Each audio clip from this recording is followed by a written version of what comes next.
This is in my top 5. Easy. The problem is, it's a perfect album. It stinking scared me as a kid. I don't know what the hell's actually going on because I'm not a big lyrics person. He took it personal. That was my diatribe. Are you freaking kidding me? This is where the scene is over. There's no subtext to this. This is a blatant song. This is just the ultimate FU song. I have always loved that. You feel it in your bones. We have to be honest about that. We are here in celebration of one of collectively our favorite vocalists in this whole hard rock genre, and that man is Joe Lesté, frontman of Bang Tango, frontman of Beautiful Creatures. I would say underrated because, again, timing and all these things that we'll get into, but just a guy who is fun, a guy who brings it in every performance, and we all have so many stories. So buckle up on this one. It's going to be a riot, and I think we're going to have a great time. Also, I guess frontman of US 66. I should put that out right now. We'll get into that later, too. Carson, you love yourself some Joe Lesté. I do. I will travel for Joe Lesté. And that's what I tell people when I try to explain my love, not just for the genre at large, but my love for those bands that maybe people haven't heard of if they're not the deep divers that we are. And that's Joe/Bang Tango is always who I reference. That I'm like, dude, I'll drive 6 hours to go see Bang Tango. And I have flown across the country because Bang Tango was on a festival. And that's not rare. That's just testament to how much fun Joe's bands are. I was working a festival, and all I could tell you was the aforementioned Beautiful Creatures that they were playing. And I'm like, well, I got to be done by 10 because they're going to be playing at 10:30. And that's all I talked about all day. And everyone's like, okay, girl, it's 10:05. And I'm like, well, I got to go back to my trailer and get ready, because Joe Lesté is taking the stage. Kate, Yeah, I'll tell you. Oh, listen, I love the guy. I mean, he is one of a handful, really and truly. He's one of a handful for me that I would do a lot of things. I would move a lot of things. I would reprioritize a lot of things to see. Unfortunately, this day and age, I mean, there's shows that, we all three have to pass on this day and age that, a decade or 2 decades ago, we wouldn't dream of. And that's just kind of life. But, Bang Tango or anything with Joe Lesté is one that I would not miss. I wouldn't do that for, I wouldn't prioritize a whole lot above that. Joe is one that, I've seen him with, stellar nights, and I've seen him on nights when maybe somebody's sick or maybe, you don't have the best night or whatnot. What I've never seen with him, and I've seen him a lot, I've never seen it where he doesn't look like he's having the time of his life and where he's ever dialing it in, like ever. I mean, he always looks like he's having the best time to me. And I just think that's worth a lot. But yeah, I love this man. I love it. See, that's just why we had to do this one. We've done Motley Crue, we've done Poison. Now we said, but we love so many bands and so many groups and so many artists from this world. Some hit those highs and some bubbled under. These guys obviously all over Headbangers Ball back in the day. But I say we get right into it with our Lesté list of 15, our favorites across anything he's ever done. So he was on tribute albums, Beautiful Creatures, Bang Tango, whatever it is. We added it into our little blenders and decided what our favorite 15 were.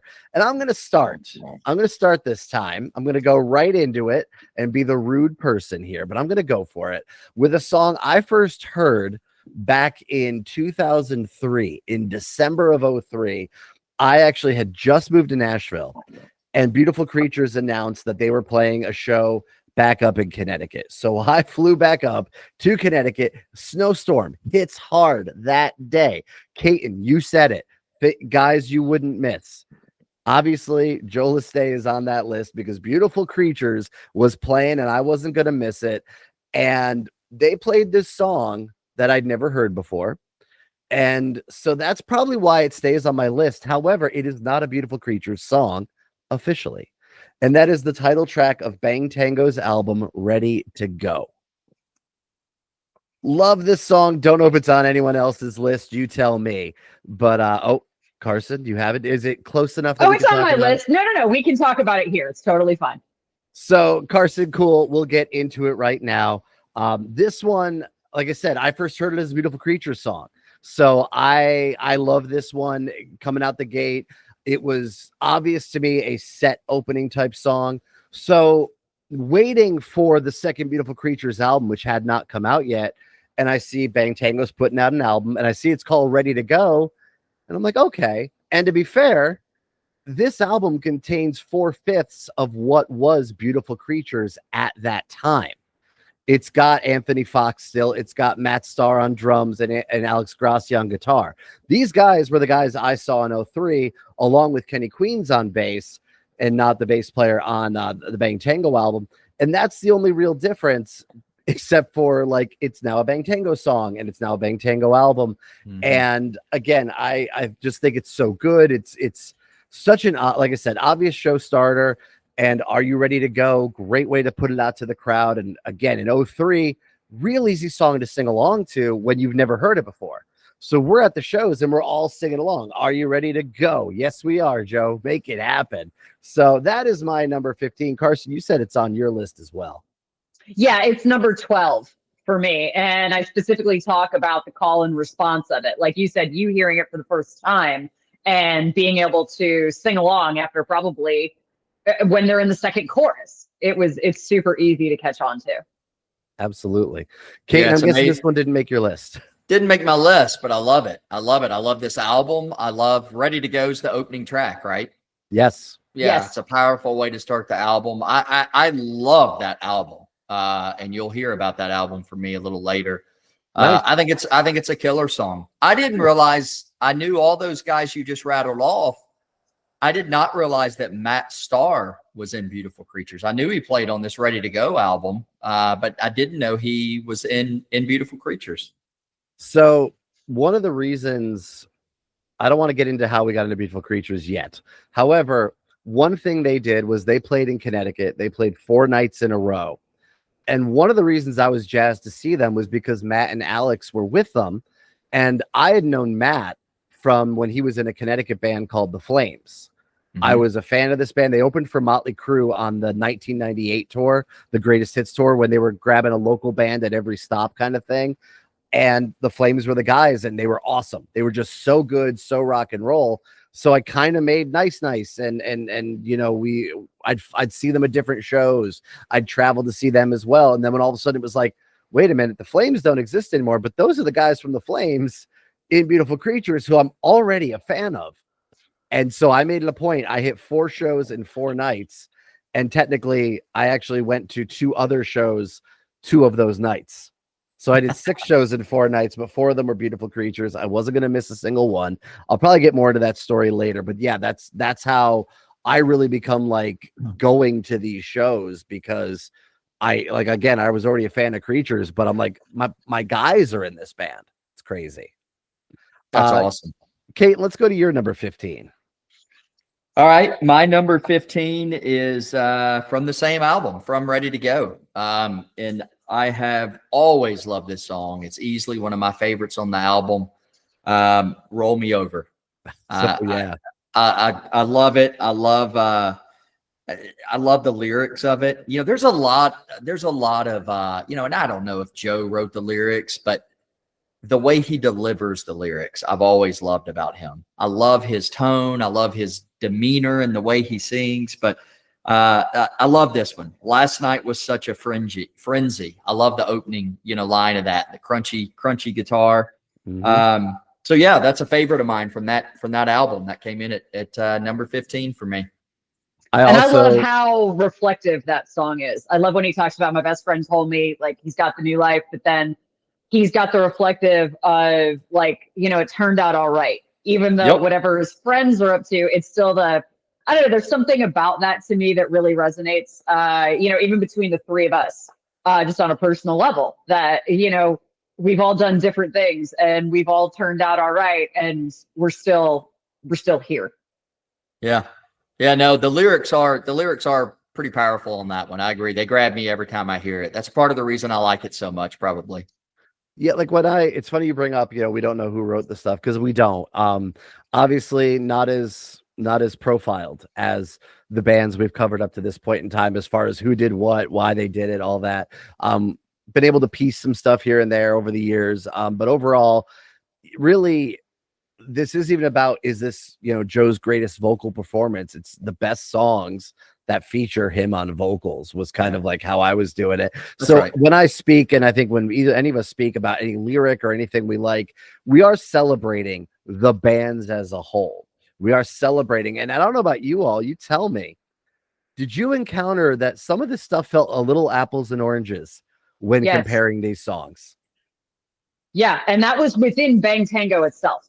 Oh yeah. That's what I mean, is it's not even a matter of like, oh, Creatures versus Tango. It's like, no, there's definitely stuff when like I was re-listening to Love After Death and I'm like, oh, that is jarring when you put it up something next on Psycho Cafe. Yes. So that's, I think, something that's going to be cool about this, Caton. For sure. Bang, listen, for anybody listening, if you haven't done a deep dive, I'll just say on Bang Tango, I know we're talking about other bands that Joe was in as well, Beautiful Creatures. But Bang Tango, hands down, is one of the more eclectic bands of this genre, period. I will debate that. I will get into the Roman Colosseum with somebody to argue that one. I mean, just very eclectic. So like you said, apples and oranges, right? There's times when it's like, whoa, this is out here.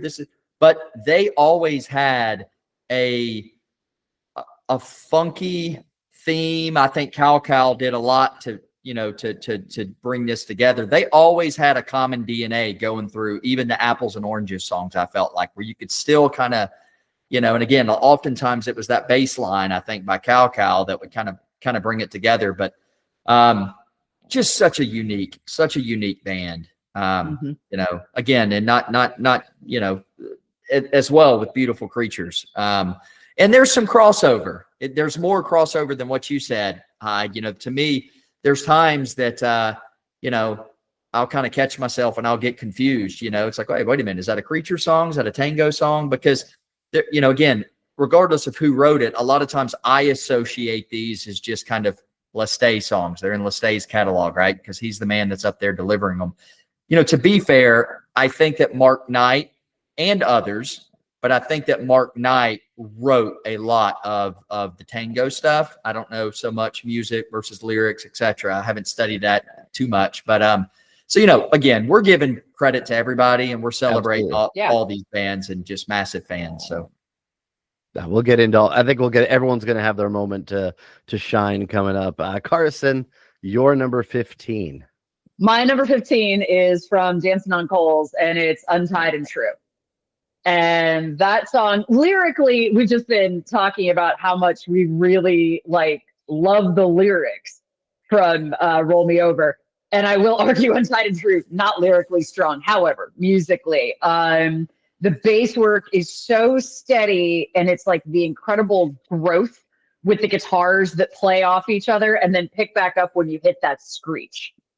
And it's something that I found when I was listening in depth over this past week is how they seem to have a lot of fun lyrically. There are some words that when you're listening to them but not reading them, it's okay, I got it. But then when you read it, it's because they're using, I don't know if it's homonyms that it's like the same word but spelled differently. And then, there are things like that we'll get more into with other songs. Unfortunately, this is not one of them.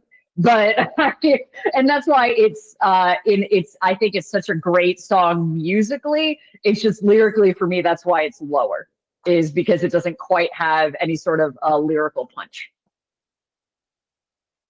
Yeah, I love this song. Listen, I make no bones about the fact that it's a pretty easy one for me. Dancing on Coals is easily my favorite tango record. all day long. I mean, it's one of my favorite records from this entire genre. The older I get, the more Bang Tango moves to the top of my favorite bands from this genre. That's just a fact. So other bands I can kind of grow over listening, kind of weary to. And Bang Tango, their music really stands up. Their music ages very well, very, very well. That's one of the things this last week. Yeah. I was like, oh my gosh, like no wonder Beautiful Creatures. I know it's not Bang Tango, but again, no wonder it could have happened for them, because they had a big push, Beautiful Creatures, from the record label. But I mean, it just, the music stands up, and whether you're talking about Creatures or Bang Tango. Anyway, Untied and True is a lot higher on my list. Me too. But yeah, a lot. It's in my top 5. It's in my top 5. So maybe we'll hold. Maybe we'll hold a little bit. Stop. No, we don't.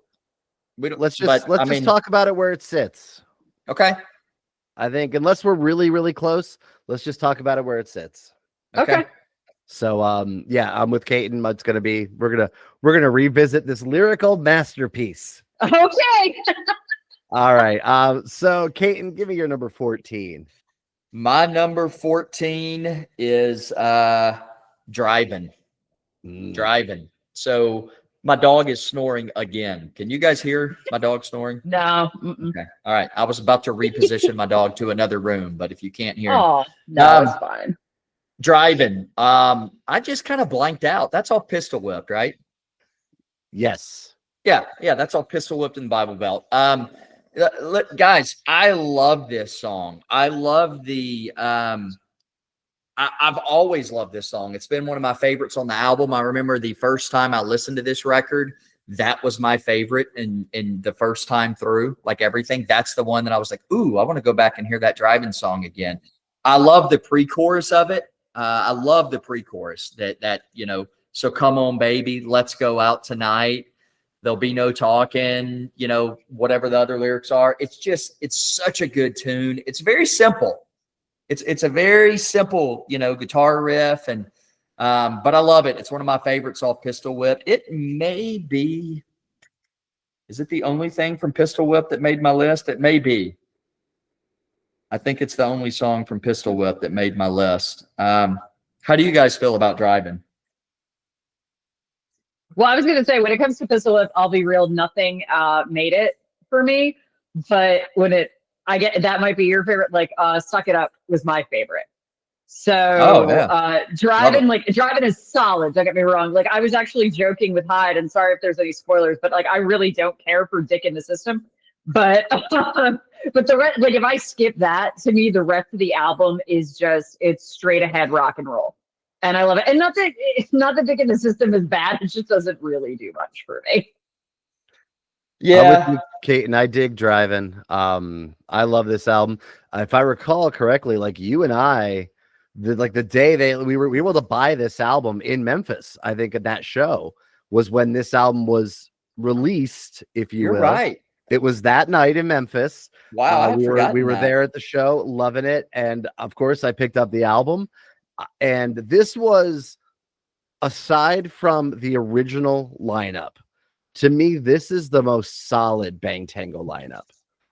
Trent, and I'm just losing it all. Scott, and the bass player. Lance? Who was Lance? There we go. I'm like, I'm just yeah. blanking. I know Lance, but no, like Lance, Scott, Trent are so solid, and this band at this point in time, what is this, 2014, 2015, somewhere around there, this band is gigging hard. This band was playing 6 nights a week, and they were working. I could be wrong. This 2011, this album came out. I could be so wrong, but I looked at that as Trent. I think, all these guys are workhorses, but I feel like Trent was the guy just out there making this happen. And again, I'm making up that narrative perhaps in my head, but this band was solid. If you remember, Kate, and you know it, Carson, you know it, there was no set list every night. It was, here's the songs we can play, whatever we're in the mood for. I do have video of that night, including Caton yelling out "Soul to Soul" over and over again, and Joe finally giving in. Joe singing "Dancing on Coals" for us because we were screaming and we wanted to hear it. We were just bastards that night, making him sing everything. But what a cool night! That was the night picked up Pistol Whipped, listened to it on the way home, and it's so solid, and it's reflective of all four of those guys really putting so much into it. Every single one of them. Fantastic. Like I said, that to me is such a solid lineup. Yeah. And speaking of that lineup, number one, that was a fun night. And I'd like to see that video because I don't think I've ever seen video from that. So I'd love to see that. Refresh my memory. And I know this answer. Again, I just kind of space out sometimes. Which one was the guitarist? Is that Scott or Trent? Scott. Okay, Scott. Let's just talk for a second. You talk about everybody getting their props. That dude is an amazing player. Like live, he is a next level type player. I mean, he reminded me of who he kind of reminded me of? I remember it that night thinking this, honestly. He reminds me a little bit live of that. Is it Blondo? Is that how you pronounce it? The guy that plays Jeff Slaughter Blando. and I think it's Blando. Yep, Blando. He kind of reminded me of him a little bit, just his stage demeanor and kind of personality on stage. But he's a solid player. So give him some props because to me, he was he was kind of a focal point of that tour. I thought that live band was great. Lance, the drummer, was great. I remember Trent, I think you said. Yep, so it was a good lineup, and they were together for a minute, right? They were, absolutely. Yeah. And again, Lance was with Tango for I years. think longer than even anybody who was in the original band. So I mean, again, mad props to him for all the years he put in, being one of those guys who helped keep this music alive for those of us who, again, I wasn't there in the beginning. I wasn't able to see Tango in 89, 90, 91. I was way too young. So to be able to see this band tour for all the times that collectively we've all seen them, I mean, Lance was there every time I saw them. So again, I can't help but thank guys like that enough and make sure they do get their moments. Mm-hmm. All right. Carson, what you got for number 14? Also from Dancing on Coals, man, going back, and I was like, there was way more on Dancing on Coals that made my list than I anticipated. My number 14 is Dressed Up Vamp. And it's another one of those that when you get to the chorus specifically, it's the repetition of it that it just gets stuck in your head. Also, it's dark. The imagery is darker. That you can, look, I'm a sucker for vampire stuff. I'm a girl. It's what we do. And while that may not be the intent, it also could be perceived as the intent. But there's also something about the rock and roll machine. And when you think about the imagery of this guy who's just looking for, whether it is your idea that it's a vampire or it's just like a dude in Hollywood who's dressed up in the 90s and he's going to be out like trolling for chicks, basically, like whether it's solid gold lips or cold lips, I'm not sure, but but you can see the whole story, but you can also see different versions of the story depending on what you're assigning to the narrative. And I think that is a really interesting thing that you can do with this song that not a lot of other songs, they're usually pretty much steady in your vision of them. And this, because you can make it a couple of different narratives, I find that fascinating. This one will be on my list later. Okay. So I'll reserve a comment, but I do want to comment on one thing you said. Let me tell you, when it really came down to it, I feel like when we talked before this all started that, you know, we're huge Beautiful Creatures fans, and there was the joke between us that it was going to be the first Beautiful Creatures album and 3 other songs, and we'll just put that out there because we'll get into it. We'll get into why. We'll get into that love. However, this is an album I found constantly battling with, and like someday we may have to do one-on-one Dancing on Coals versus Creatures self-titled and see what happens and see how the chips fall. And it may be a blowout, it may not be. And that's the thing. Dancing on Coals is so good. And so this really was an album I kept coming back to. So I'll throw this to Caton. Yeah, this will be on my list much later. Much later. That's fair. So yeah, so I'll kind of hold tight Yep. until then. Yeah. Fair enough. All right, my number 14 comes from the unreleased Love After Death, and it's my favorite 9. Happily could say I've seen this song live, because Tango does rip it out every now and then. This is one of those that Love After Death, the album ahead of its time, an album that I don't think the world was ready for from Bang Tango in 93. Let's just be really honest. And this song is really one of those reasons why the guitars are just that extra crunchy. This doesn't sound like the same band who did Psycho Cafe, as we talked about earlier with the apples and oranges. Joe at the top of his voice on this one, he is just out and out, hanging out in a register that I couldn't imagine touching. And when he comes down, it makes sense. Like, where is the season? Yeah, okay, we're in there, and I'm digging that. So definitely think this one is so good. Love the starts and the stops, and just really can see why this has become a song that has survived into the modern day Bang Tango set list. So Love After Death. I have others from this album, so we can get into the whole story now, or we can get into it later, depending on what all you all have on your lists. Yeah, listen, I love this song. I'll just go ahead and say this is number 11 for me. So Okay, it's that's close enough. Let me go ahead and chat on. Yeah, one of my favorites. This album, Love After Death. Holy smokes! I mean, unreal. Such a tragedy that it never saw shelves and it never was released. It really is sad. I mean, it was produced by Howard Benson. I had forgotten that, but I saw that today. You guys probably know that are listening. I mean, he's, done just a million albums that we all love. But I love this song. It's funny you mentioned the starts and stops. Bang Tango is full of those. Bang Tango songs are full of those. I love that. I love that about their musical style, and the way those songs were written. I love the bass intro in my favorite 9. I love, Cow was oh my gosh, you talk about just he's a guy that really can't be replaced, to be honest. I think Lance did a phenomenal job in Bang Tango, and I give Lance a whole lot of credit. You talk about being a torchbearer for a band. Lance absolutely did that for Bang Tango and has the right to do that for Bang Tango, because he put in a lot of sweat equity with that band and was there a long time.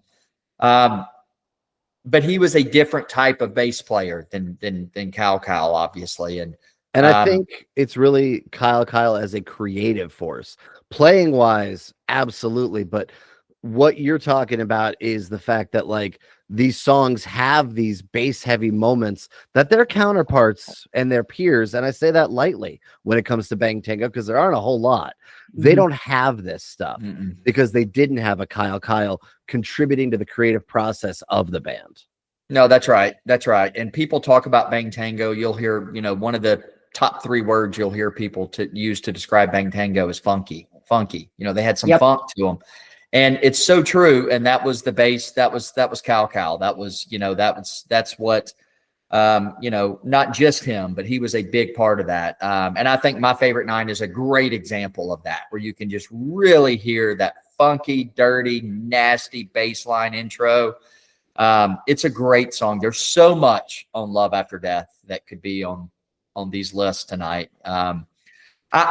I'm pleasantly surprised that made somebody else's list, to be honest. When I kind of teased that one out and had that on there, I thought to myself, I don't think I'll hear this from others. So that's awesome that it made your list. Carson, thoughts? Yeah, that's go to Kyle's bass work, that in making this list and making notes about songs in the how I'm going to judge them, how I'm going to put it together. How many songs did you guys write bass or funk or slaps? That and I think on my favorite 9, it literally is the first thing I write down is bass. Like, I can show you my notes. It's the first thing. It's heavy. The lyrics are dark. And when you say this is what, like, is it 4 years or like 3 years? It's like barely after Psycho Cafe. I don't even think it's 5 years. I think it's like 93, 94. And when you go that kind of an evolution for a band who is already in the terms of the genre late, and then to have produced, yes, we both or all three of us, like we love the first two albums. And then to come in with Love After Death and you're like, whoa, like you said, Hyde, that's the apples and oranges, is that this is just a couple of years later and it's such a departure, but also in an evolutionary kind of way. And I think that's so obvious on My Favorite Nine. Yeah, and one other quick thing about Love After Death that kind of hit me this last week when I was listening to it. So obviously super familiar with that album, but this specific kind of nuanced thing hit me. You know, I can hear there's some songs that are on there that don't shock me that, you know, Joe went on to be with beautiful creatures. There's some creature-esque things that are on Love After Death. And that's a long time ago. What'd you say, Hyde? 94? Yeah. What you said? 94. Yep. So, you know, I actually wrote down a few things. Let's see. Like, the biggest one I wrote down, Don't Count Me Out. Are you kidding me? I mean, that Creatures could rip through that song and destroy it. So, you know, yeah. Oh man. And what about that ballad, A Thousand Goodbyes? Whew, that one could have made a list. But yeah, that's I just lost my train of thought. There was something else. I know what I was going to say. You were talking about, you know, what a progression from Psycho Cafe for sure. But I'll tell you one thing. It's Love After Death is exactly where I would have wanted Bang Tango to go coming after Dancing on Coals. So I didn't hear it in 94. I did get this as an import. I did get this on Music for Nations or whatever it was in Metal Edge magazine. You know, you could go to you could order those things and pay, you know, $50 and get your CD or whatnot. That's absolutely how I got Love After Death. I was ordering it from the imports, but I didn't hear it in 94. I didn't get it straight away. But had it come out, it's because Dancing on Coals is quite a bit different from Psycho Cafe as well. And I just think this was like the next kind of growth progression in a good way. It's a shame it never came out. I mean, was it purely, I'm sure one of you knows, was it purely just a sign of the times? It got recorded and then it was just, what's the point of putting it out? Just the label wouldn't get behind it or something? I mean, you have to think, first of all, like the label was garbage all along. Let's just start with that. They were on MCA, and anyone who signed with MCA, they never knew what to do with rock. They just knew that was a game they had to get into. Yeah. So you end up with a lot of bands who I believe even Jet Boy was one of them. Lillian Axe on MCA? I'm gonna say maybe. I'm gonna say it sounds right. When I pop open the CD, I feel like I see, because MCA has the MCA logo on all their early the late 80s CDs. I feel like I see that on there, but I'm not 100%. But like I believe Jet Boy is, and Jet Boy is a perfect example of this band this was the band that was everybody's favorite band on the Strip. All the guys who had been signed were Jet Boy fans. All the guys who were going to be signed were Jet Boy fans. MCA gets Jet Boy and puts out a cheap album and doesn't promote it extremely well. And you end up with what should have been this huge band crossing all these borders and instead just not getting where they needed to be. And I actually had an opportunity to speak with members of the band about that. And I joked with one of them. They're like, yeah, you know, we were the thing, man. And I said, and then you signed with MCA. And he's like, and then we signed with MCA. So like, yeah. Tango has the same problem. If you're MCA, they're trying to market them. I feel like they are trying to market them as Poison, whereas they have a lot more in common with the Cult or with, I mean, I think they sit next to a Faith No More in their own way. Like they could have gone on a tour with any of these bands. They could go on tour with Poison. They can go on tour with Faith No More. They can go on tour with the Cult, and every single one of them is going to work. And that's impressive. And that's one of those things that MCA, and I don't even know. I'm not going to tell you I'm some marketing genius. How do I market that band? How do I take that band and make them something? And so I can't put it all on them, but it was, to answer your question, by this point in time, they decided they funded the album, they heard it, heard the difference, saw the climate of the times, and in essence felt that by producing it, putting it out there, promoting it, they would lose more money than they've already lost in recording it. So that's when they shelved it. And it was just, we're not going to recoup our money on this. Let's not put more into it. And they're not wrong. We have to be honest about that. As solid as the album is, as solid as Winger Pull is, as solid as all these things are, where was the audience for this version of Bang Tango in 94? I don't know. Yeah.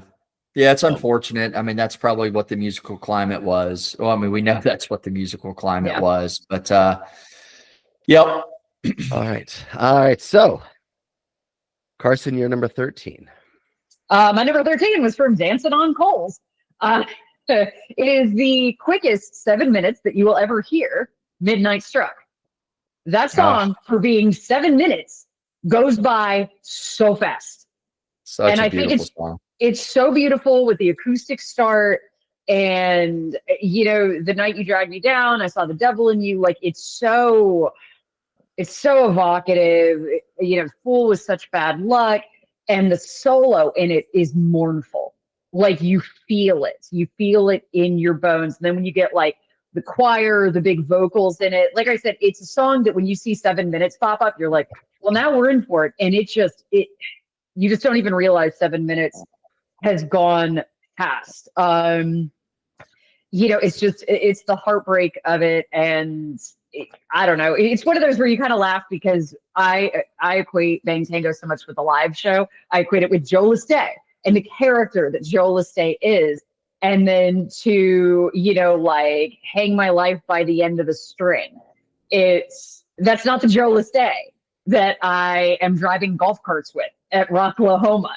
But it's so powerful, and it just when he talks about emptiness, and it's like, being a silent friend, I go, we've all been there. We've all experienced that. And it's like, wow, I got this. And it's funny because also the problem is the name Bang Tango.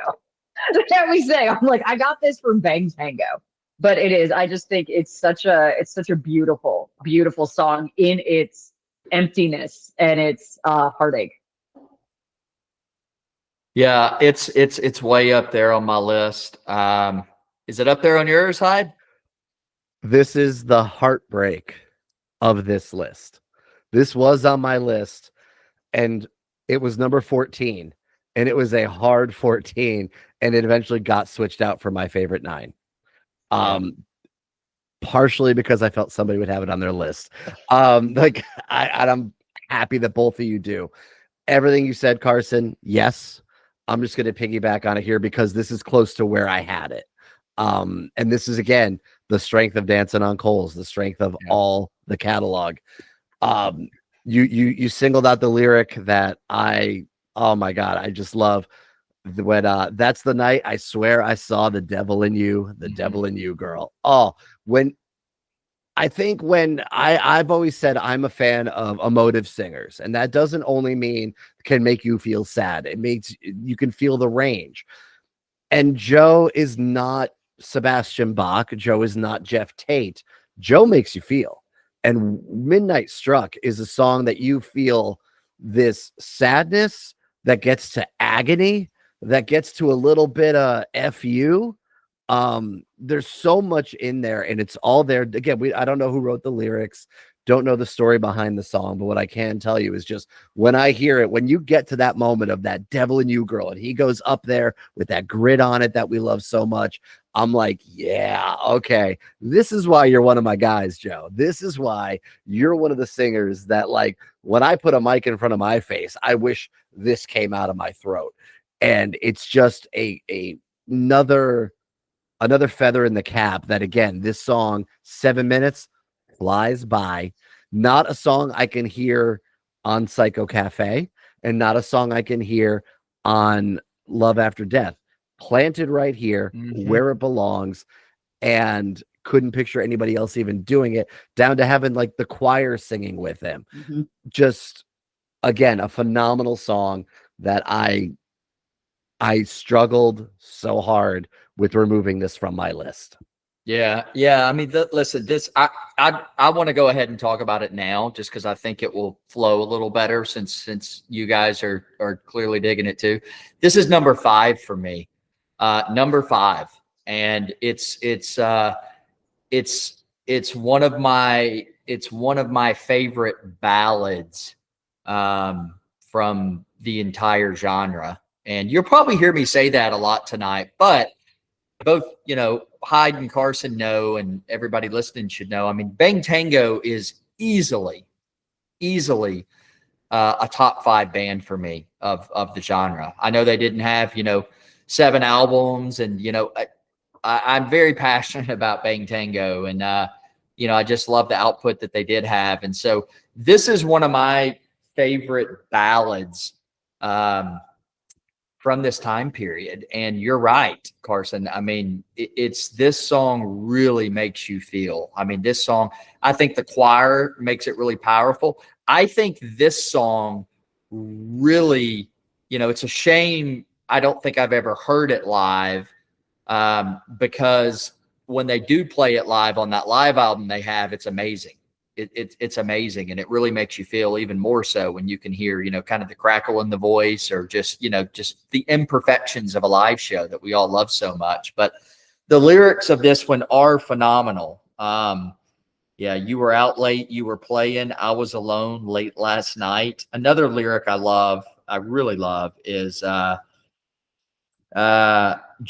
sometimes love gets so hard, and only Lord knows, just to win the fight, we got to take the scars. I mean, that's a killer lyric. That's a killer lyric right there. But this song, I mean, it does. It's kind of gut wrenching, and I think the choir adds to that, the depth to that song, the emotional depth to it. It's just a beautiful song. It's a beautiful ballad. It's dark. Even the apologies, like, please it, excuse me saying sorry, is like, because it's like, and I go, oh my God, like it's, which is what makes a great song, when you feel that emotion of like, I've been there, when you're so desperate for that other person and they're not, right? Like, you tell me our love don't mean a thing. But it's that desperation that I think he, like you were saying, Kate, and when you listen to the live version and the imperfections, that even if, let's say somebody else wrote these lyrics, it's one of those great universalities of music. And that's why love songs will never, ever go away, even when they're heartbreak songs, because whether you experienced it when you were 15 or 50 or 25, whatever, like, we've all felt that. And he does embody it so well. And even in the live version, he's still portraying whatever that emotion, whatever character he's tapping into, whether it's him, whether it's a feeling that he's gleaned from whichever member wrote those lyrics. You feel it. You feel it hard. Yeah. This isn't one we've ever seen in the live set, is it? Of all the times we've seen them, I don't think they've ever played. Yeah. Nope, never heard it live.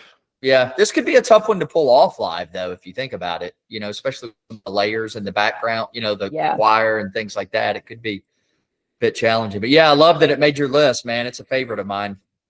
It's a good one. All right, my number 13 is our first entry from Beautiful Creatures. I think it's time. It's time and time again, as a matter of fact. Second ballad on the album, first album, debut album. We're going to talk a lot about that first Beautiful Creatures album. I'm going to really reserve thoughts on the whole thing until the end. But for right now, time and time again, a slower song brings the album down a little bit. And just lyrically, again, Joe is selling it to you. The emotion is there. Don't know who put this whole thing together, but the end of this song, like the sunshine, you opened up my eyes. Maybe tomorrow we'll find our place in time, but for now, this is our last song. Just beautiful. This is just, and the acoustic on it. I love the little pickups. I love how music plays with words and with lyrics and create the different melodies. I like when we're about to go into the chorus, we get dum dum dum dum dum dum, and we're in. Again, production wise, solid. Just a beautifully pieced together song that is kind of that thing that this album comes at you at 100 miles an hour, and when it slows down, there's no loss of quality. So time and time again, I'm a big fan, and I'm going to open the floor. Yeah, and another thing about this album, when it slows down, it definitely doesn't lose quality. Definitely doesn't lose quality when I think about the slower tracks, but it also makes them a little more potent, I think, because this album just kicks you in the teeth so hard when you think about, just so many of them, 1 a.m., whatever, pick your song, that when it does slow down, it's kind of like a nice breather, and they're almost a little more powerful just because the rest of the record, I feel like, is just so slamming and so in your face. But that's good. I'm glad that one made your list. I love the song. I do. That it's surprised. Like, that's not one that I thought, like, that wasn't one that immediately I would circle and say, well, this is going to be on all three of our lists for sure. So I love that it made it, because it gives us the chance to talk about, and kind of celebrate a more and different, different songs off an incredible album. So yeah, I think it's a great song and well worth. Where are we at? What'd you say? That was your number 12 or 13? 13. Yeah. Good tune. Yeah, great song. And I mean, obviously that you can tell I'm the Creatures, like I have two bands represented. I guess technically three: Garth, Def Leppard, and Beautiful Creatures. Time and time again did not make my list though. And it's a struggle though, because we talked about, and we'll be talking a lot about that Beautiful Creatures self-titled, the impact it's had on our lives, professionally as well as personally. But time and time again, it's interesting to piggyback that off where I put Midnight Struck, because they, seem so strange, like you don't even know me. It's like there's a handshake there. There's like the sister lyric to that. And when you get that kind of crossover, and we'll find that there's other songs that we're going to be coming up with that, like, wow, this easily could have been a tango that's, this bleeds into tango, or this could have been Creatures, but it's Bang Tango. And time and time again, definitely has a kinship, a sibling relationship that stands out with, specifically Midnight Struck, because we've been talking about it, but you can see its kinship with other songs that Lesté has been a part of that may not be under the same umbrella. Yeah, that's a cool observation. Actually, I agree with everything you just said. That's yeah, you kind of went deep on that one, Carson. I like it. Look at me. Occasionally it happens. Made all the sense to me. Kate, what's your number 13? My number 13, I feel like we're stuck on this album. Love After Death. Crazy. I love that song. I love it. I love the chorus, especially. It's the chorus that does it for me and makes it one of my favorites off that album. And I knew it would make my list probably when we started talking about this, but as soon as I, really started doing a deep dive and stacking everything against each other this past week, I was like, oh yeah, I love the entire song, but just when it goes from the verse to the chorus and he kicks in, with your crazy, and just, I don't know, man, it's powerful. I love it. So yeah, that's The Trouble with Me. I think that's how it starts, isn't it? The Trouble with Me. I love it. I love that he embraces it's not you, it's me, but also it's kind of you. Like, I do love the whole vibe of that song because there's so much, as much as I think there's an emotional range when Joe Lesté delivers as a vocalist, there's so many songs, and there's so many that I have noted with the smirk. An adjective that I think I'm going to use more on some other songs, but when I talk about him smirking, but also there's a like slithering, like there's a little bit of a snake in that, and that's always the vibe of Crazy to me, is that like there's something a little bit underhanded about the lyrical potency of that song. Yeah, very true. Very true. Again, to me, anything on Love After Death is solid. That one, like pretty much exactly what you said. It's not you, it's me, but it's you. Like I had the same thought. So it's a solid album top to bottom. So I'm actually very curious to see what else pops up from it as we continue. I'm gonna go to me for 12. All right, we will go to Carson for 12. Ready to Go, title track. So we had already discussed it. Fair enough. Heard that song. Good one. Yes. Love that both of you had that on there. That could have easily made my list as well. Very, very I think easily. because the idea of like opening the show with it and the way that we've seen Tango, and it's just one of those, it's always going to hype me up because of the live show. Well, then I'm going to go with my number 12 because, Carson, you mentioned it. This song comes from Pistol Whipped in the Bible Belt. This song is called Dick in the System. Look, what can I tell you? We were literally on the phone the other day, and he had called me, and I was listening to Pistol Whip in the Bible Belt, and I was like, "Yeah, you interrupted Dick in the System, but that's all right." And he was like, "What are you talking about?" I'm like, "It's not my favorite, dude." Well, here we are. Here we are, Hyde. Here we are with the Dick in the System. Hey, it ain't me. The system ain't me. Again, what I just think this is such a fun song. There's something about this song that for me, what it does, it's loose is probably the best way I can put it. It is a loose song. It feels put together loosely. There's not a lot of effects on like Joe's voice in the beginning. I don't need no assembly line. I love the pre-chorus, the da da da da build up, and going into my girlfriend's got like it's so sing along. It's something that it may not be the greatest like Bang Tango sounding song if you know Dancing on Coals. I feel like it's something Sleazebees could have pulled off in 1989, as we talked about Sleazebees earlier amongst ourselves. But I just see this as such a fun song that I go, okay, if you are opening up this album, you're making a statement with this particular lineup of the band that is working so hard, that are road warriors. I'm good with Dick in the System. I think it's a fun song.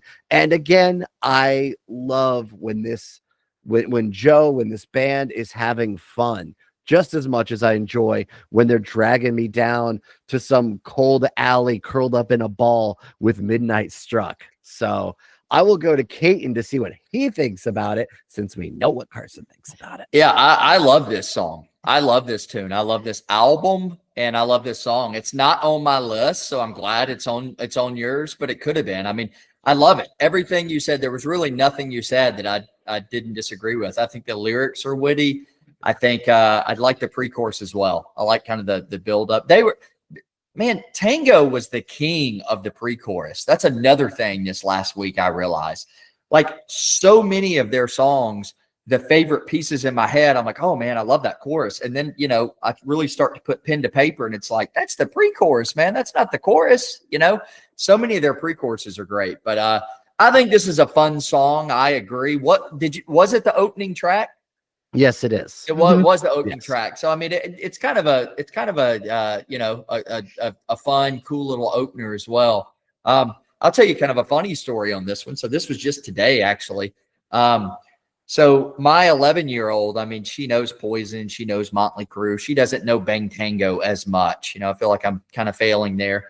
But so she was joking around with me. She knows we're doing this podcast and stuff, and my kid knows Carson and Hyde, but she didn't know Bang Tango as much. And she saw my list and she was like, oh, what are you guys doing? And I told her, Joe Lesté, Bang Tango. And she was like, oh. And so she was going through my phone, and I had a playlist made out where I had like my top 20. And this is kind of what I've been listening to and mulling over. And it had like recommended songs at the bottom. So I didn't have this in there because it wasn't on my list, but she saw it and she came to me and she's like, and pointed to it. Cause I'm all the time, if they're listening to stuff, I'm like, hey, hang on now. I'm not sure if we're going to listen to that. It's got a little too many F-bombs, whatever. And so she was like, huh? What about this? Bang Tango. You said that's your band you're talking about tonight. So it was funny. My 11-year-old gave me a dose of our own medicine. It's a great song. She'll see this at some point and she'll know I dig it. The cat is out of the bag. It's out. Again, thinking back to that night in Memphis, bought the CD, and this is the first thing I hear. And yeah, it's just so, it hits you hard. And that was what I wanted to hear. To be honest, I didn't love From the Hip. That's the one Bang Tango album that is not represented here. Same. From the Hip, I just felt wasn't the greatest album. And so I was leery. I was worried, is this going to be worth it? Nailed it. Such a good album overall. And this was the first song that you're like, yep, cool. This is what I want to hear. Yeah, I wonder if, and again, nobody's going negative on Tango. No. But if that's not represented on my list either. And I wonder if that was just, to me, that album From the Hip, it felt not you can't say rushed, because these bands had all the time in the world in between these releases, because it's not like they were close together, but it just felt kind of rushed to me. I'm not sure. That album never really grabbed me or resonated with me that bad. I don't hate it. No. I definitely don't hate it, but it's that album did not grab me like other Bang Tango albums. So it's interesting to kind of hear you say the same, Hyde. It felt like something was missing in the recipe at that time. There's Carson, did anything make your list? No, and that's why I'm going through my notes, because I made notes about every song on the album, and that's how I just start compiling. And I'll tell you, the words like missing and meh appear on some of the songs off From the Hip. And it's not that I'm saying, oh, this song is terrible. It's that it's just not overall standing out for me to put it in a top 15. And in all honesty, I could have done a top 20 and nothing from the Hip would have made it. I can tell you that with all 100% definitive sincerity behind it. Yeah. So it's just, like you said, there are some things where I'm like, oh my God, like the riff for It's All Okay is spectacular. But it's just overall, even that vocally, I'm like, like I'm missing, like I just referenced the smirk. Like I'm kind of missing the Lesté smirk in that song. I don't love the vocal delivery. So, but not to deep dive on an album none of us mentioned, but that's just, I have those kind of pieces where I think there's some good elements. Nothing comes together as a whole for me to stick out as a standout. Speaking with one of the band members at the time about the album, what I was told was just that their heart wasn't really in it. Not everybody in the band was committed to making a great album. It was, let's get something out kind of a thing. Certain guys, I think, gave more than others. And that's what you end up with, is an album that just, like you say, is unfortunately rather nothing terrible, nothing offensive, nothing, how dare you, just, wow, just, I walked through this album and I slept walk through it. So Carson, your number 12, 13? 11? Oh, that's right. You already did yours. Caton, did we do yours? Did we do your number 12? No, we haven't done my number 12. All right, my number 12. I think you both will be surprised that this is falling so low on my list. And I could be wrong, but I think you will be. And I think it's just because where Bang Tango falls in my heart, there was some songs that I just could not leave off my list. So this is 1 a.m. by Beautiful Creatures. And yeah, I get it. It's low for me too. It's low. It's when I slotted this in, I was like, there's no way this isn't in your top 5 or top 10 at least. And it could have been, guys. It could have been. This is a perfect song. This Podcast canceled. I understand. Literally on my card. Is this the best song ever? I mean, maybe I'm jacked up, cracked up, smacked across my face. I don't know. I think you are. Yeah, listen, I love this song. It is a perfect song. I mean, this album is so stellar. And I'll tell you, we talk a lot about, we don't talk a lot about, but we have made reference on several podcasts about, record labels not pushing an album or, things of that nature. And you got to give credit to the push that was behind this album, because I just feel like, no, right, here's why. No, here's I know why. they did a lot of promotional swag for this, like at Ozfest and stuff. There were stickers, there was promo t-shirts, there was a lot. And so again, I'm not in radio like you guys. I kind of took from, because I remember when they did Ozfest, and I was just surprised at the amount of I guess swag is what made me think. I was like, wow, what the radio stations, you know. Yeah, The what year was Ozfest it? T-shirt. It was what, 2001? Good Yeah, it was night. 01. 2001. Because like I bought an Ozfest T-shirt specifically for that because it's a little teeny tiny. I see it. I see it. But I love this. I love this song. I'll let you guys say more, but you probably want to wait on this one because I imagine there's a lot of space. And so anyway, maybe I'll chime in a little bit more on this when you guys get me excited about it. You know, when you start chatting it up. Real quick though, let's talk about. We'll get to this, but let's talk about the album a little bit and what you're talking about, the push. Yes. And well, no. Again, can I interject with a story? So it was a few years ago. I was seeing Muse at Webster Hall in New York City with the record label had flown me in, and it was Warner, and I believe that's who Beautiful Creatures was on. It must have been okay because the guy I was talking to, somehow I think Bang Tango came up. I was out at the dinner that they had before the show. Do you guys know who Kat Turner is? Catherine Turner. She wrote Louder Than Hell. The book about 80s hair bands and the strip and stuff. She's an LA girl. Oh, and yeah. So Kat was there. And so Kat and I start talking about like what a hair band fan I am. We're talking about things like tango. And so one of the record label guys like, oh, well, you know, the lead singer of Bang Tango used to front this other band. I go, yes, Beautiful Creatures, Joe Lesté, go on. And he says, well, yeah, we had signed them. And I said, yeah, and you dropped them the day the album came out. And he's like, well, I wasn't with them then. And that was the thing that the day the record came out, was it August of 01? August 16th, maybe? Yeah, somewhere around there. Yeah, and they dropped them that day. Wow, I didn't realize that. Was that before? So were they touring? Was the Ozfest gig before the album had dropped? Yes. Yeah. So that was and I think Ozfest might have like gone through then. I don't know the actual dates of Ozfest. But he was like, oh, yeah, because I saw DJ Ashba, who Beautiful Creatures. You know, I'm sure we'll talk more about Ashba. And he's like, oh, yeah, the lead singer. Yes, Joe Lesté is his name. Put some respect on it. And I just remember we're sitting and like Catherine's looking at me like, yeah, she knows. Okay. And that was the thing that you just didn't expect. Like, here we are to see Muse. Right. And I'm just like, we're going to go on and talk about Beautiful Creatures and Bang Tango all night. And yeah, it's speaking again with band members over the years, numerous band members. It really came down to them just moving in a different direction. You have to be honest again. Was this band a little hard to market? Musically, I think they're ahead of the game in 2001.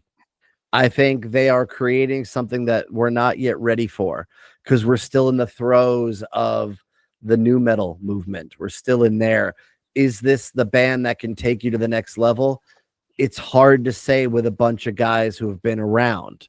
And as the band found out in various ways, people knew that, and people were going to find that out. You could only pass off being a new band with new members that you've never heard of for so long. And hey, Joe didn't even try to hide it. Joe's Joe Lesté. He didn't come out as like Joel or anything like that. Mm-hmm. He's not like, we're not trying to hide who we are. And I don't think that was ever the point. But you could tell this hits a sore spot. I've been privileged enough to speak with Joe about Creatures over the years, and other members, every member of Creatures, actually, I've had the pleasure of speaking to this album about. But you could tell when that the documentary that Drew put out about Bang Tango, when it comes time to talk Creatures, Joe doesn't want to.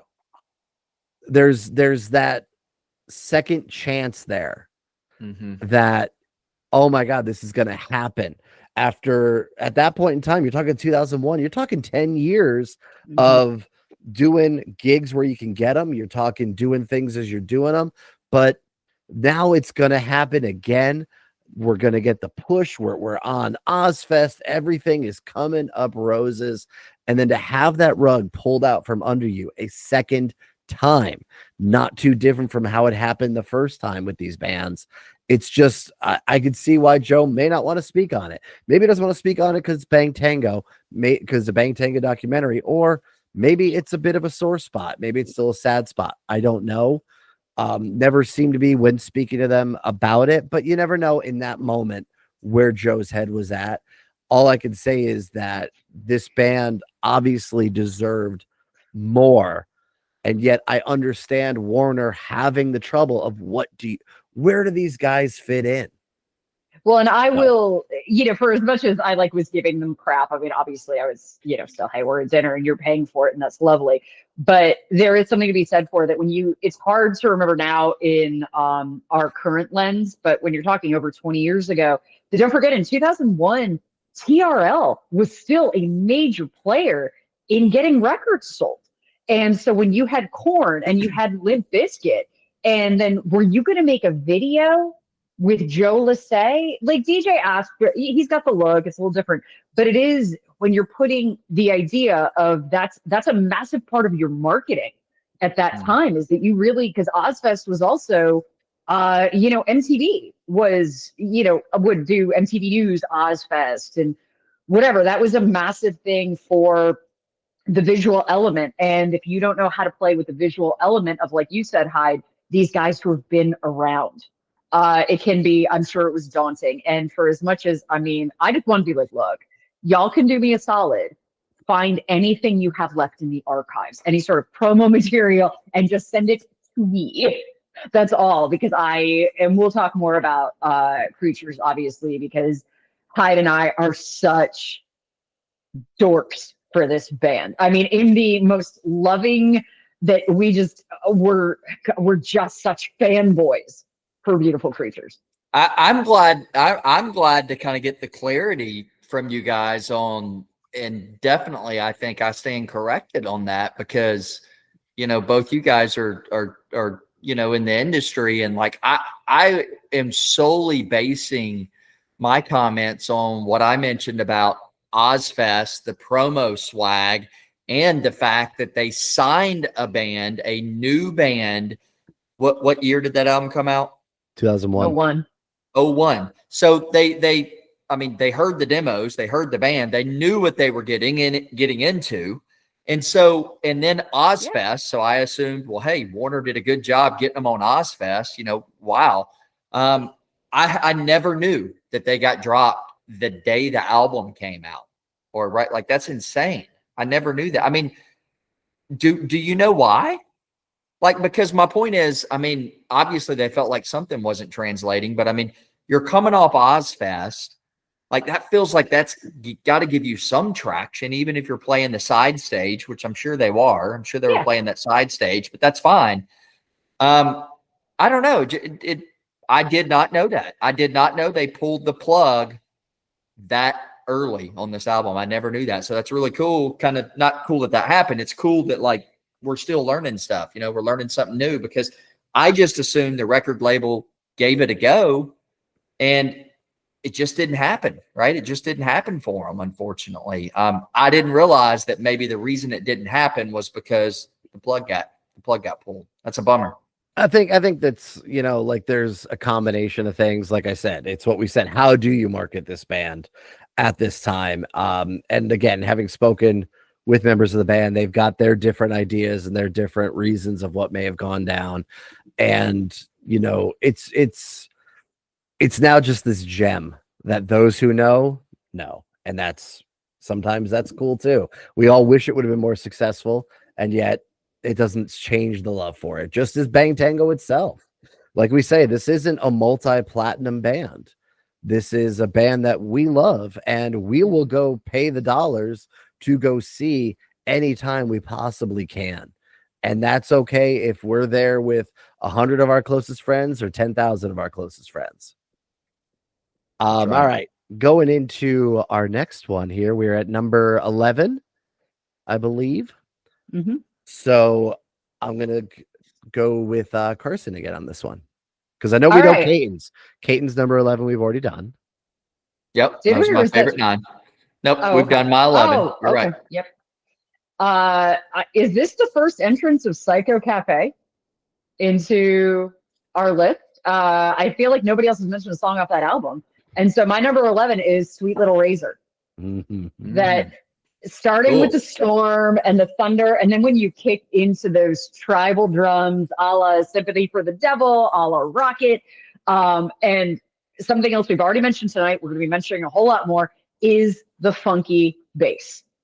Just the groove on that song. Also, the fact that it could be, there's some allusions musically. I'm not sure. I don't think it's on purpose. It just happened to Mr. Brownstone.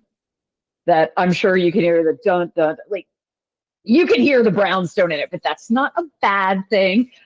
Which is why I just like the whole vibe of this song. It's again, I am a sucker for that experimentation with percussion when it comes to bands and artists who do that, who bring in those sounds that you don't always hear. And that's why, to me, it's a like you never ever skip it. And then we've talked about it before, but the backing vocals, which is not something you always get from Tango. But you know, we referenced it before, Midnight Struck, and the backing vocals in this, like you can hear it too. And I think it's production wise, it definitely added something to the song. I think it's a great song. I'm glad it's on your list because the more we can talk about, the funner I think it makes it. I don't have that on mine. I've got Psycho Cafe obviously represented on my list. That is the first. I don't think, Hyde, you hadn't had anything from Psycho Cafe yet, had you? Nope. Yeah. So that's kind of an interesting observation, man. We're all dancing on coals and Love After Death so far, and Creatures from me. So yeah, I never had thought about the brownstone piece, but yes, I can hear it in my head now that you kind of say it. But again, you know, it's not a bad thing, man. It's hard to, you know, occasionally that's going to happen, man. This wasn't like lawsuit worthy type deal. You know, it's not that kind of, no, it's a hint. Yeah, it's interesting. But the hint's there, you know, and, yeah, I kind of like it. I'm glad you mentioned it. Not one of my favorite songs from Psycho Cafe. As I said, I think Psycho Cafe is obviously a good album. I think Dancing on Coals is a great album. So Psycho Cafe gets represented. Its highs are highs, its lows are lows, and Sweet Little Razor is one of the back half ones for me. So the thing about Tango that I'm looking through, I'm seeing a lot of singles on my list. And the funny thing is, I didn't listen to these albums knowing what the singles were. I come into Tango a lot later. So these are the songs that obviously they were picked for a reason and they hit with me for a reason. So, you know, again, I think that I can see why Sweet Little Razor wasn't a single, in my opinion. I'll go with my number 11 now. And I'm going to guess this is on Caton's list, but that it's got to be much higher than where I put it. And again, this was the struggle because I'm still in Dancing on Coals and I'm there with the title track. Ooh. I know. I gotta walk back to the computer for this one, man. I know. This one is low. Yeah, surprise. It hurt taking this one out of the top 10. Yeah, I mean, I got it on my list too. So, I mean, let's go with I'm starting with the riff. It's so good. The riff to me, one of the things I like about it in the context of Bang Tango is that it's in that same vibe as Someone Like You. That this isn't your traditional big, heavy power chord riff. This is different. This is going to catch your attention when it comes on, let's say, even like something like nowadays, a Hair Nation or whatever. You're going from boom, ga-doom, gum, gum, good, or whatever to all of a sudden, that catches you. Mm-hmm. And that's one of the reasons Someone Like You catches you. There's nothing wrong with this song. And this is what hurt about having this thing just kept falling down, is just other songs that I like more, even on this album, that I enjoy more. But I think where this one maybe falls apart, again, you talked about it earlier, and this I'm switching my entire thought process. This is not where it falls apart. This is one of the things I love about this song, but this is where it also does fall. Pre-chorus is better than the chorus. I'm going to say it. I love the whole sometimes I get tired and I cannot sleep. Sometimes I lose control. It's up and down and all over the place to when we get to the Taking Me and I'm Dancing on Coals. That's all well and good. It's great. but the pre-chorus outshines the chorus. And I think that's ultimately what made this one fall down. And we can get to this when it's on your list, unless you want to rebut anything I'm saying. No, I'm No, gonna hold. I'm gonna hold on this one just because it is a lot higher for me. It's a lot I think higher that- for me too. So I I'll wait think with the Peyton. I think the pre-chorus and the chorus work so well together in this song. Like you're right. It's like it's too. I mean, the pre-chorus it's a chorus of its own. I mean, for sure. And that's why I say Bang Tango. I kind of realized I had never thought of this till this last week. I mean, holy crap, are they the kings of the pre-chorus or what? Let's go to number 10 with Caton. My number 10 is Love Injection. And holy moly, do I love this song. So again, we're Psycho Cafe. I love this song. I love the chorus. I love the chorus. I love the witty lyrics. To me, I think of, maybe other than Someone Like You, just because it was, the big hit. But Someone Like You wasn't really representative of what this album sounded like, right? Like, Yeah. Someone Like You was kind of a little bit more probably written to be a hit, straightforward. But I mean, this album was unique. This album was different. It didn't sound like Poison. It didn't sound like others. Someone Like You, could kind of get away with, being classed with those others. Love Injection could not. I mean, Love Injection could not be classed with Poison or other contemporaries. It was just very, very unique. So to me, when I think of Psycho Cafe, when I think about, the introduction, the unleashing of Bang Tango on the world, Love Injection is one of the first one that kind of comes to my mind. Just because, again, I always go back to the chorus, it seems like, with these guys. But yeah, I love that tune. I gotta believe it's on at least one of y'all's list, but maybe not. Maybe I'll be surprised.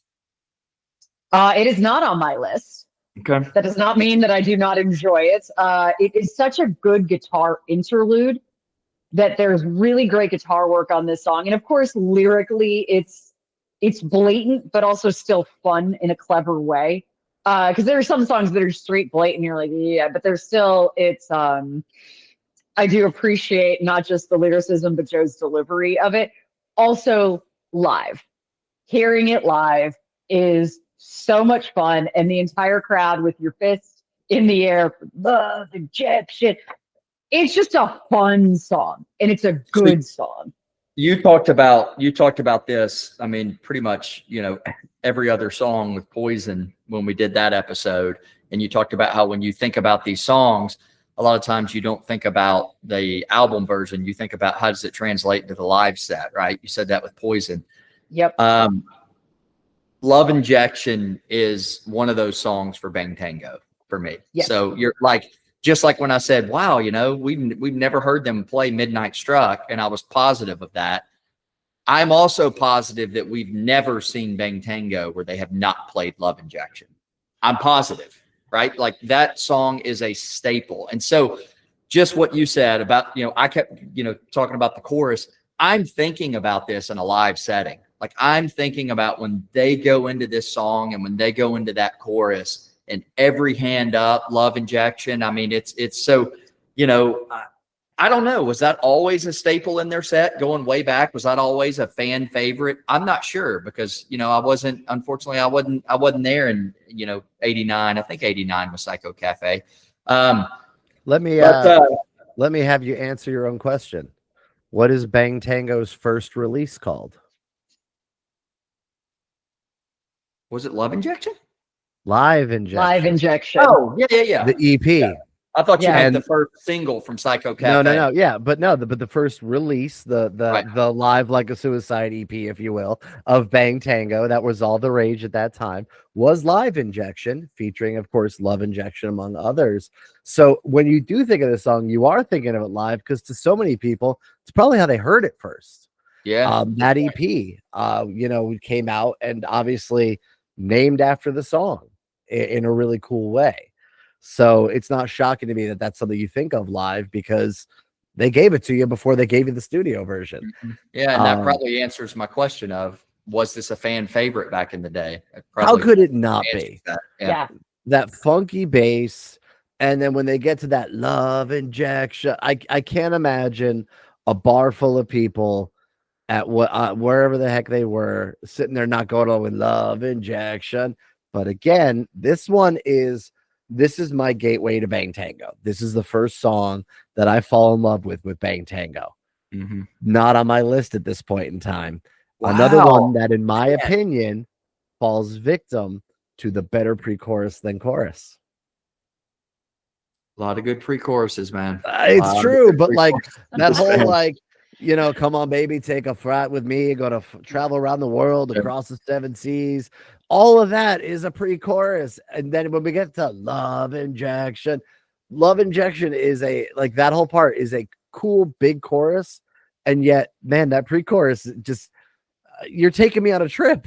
Like, yeah, before the love injection begins. Yeah, it is. I mean, this is another example where I think like I think I kind of disagree with that one, like just my opinion of it. Like, what was the other one you were talking about? Dancing on Coals. Yeah, I can see that with Dancing on Coals. With this one, though, you're right. Like, it's a simple chorus. It's, love injection, not a whole lot to it.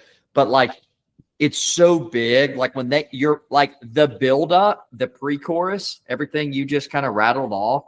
It is. I mean, they take you on a whole, but it's like, you need that in order for the build up. It's like, oh my gosh, and then it comes, and then love injection. It wouldn't have those teeth behind it without that pre-chorus. So I feel like they're like holding hands with each other, and like one's got to have the other in order to be a pretty date, Fair enough.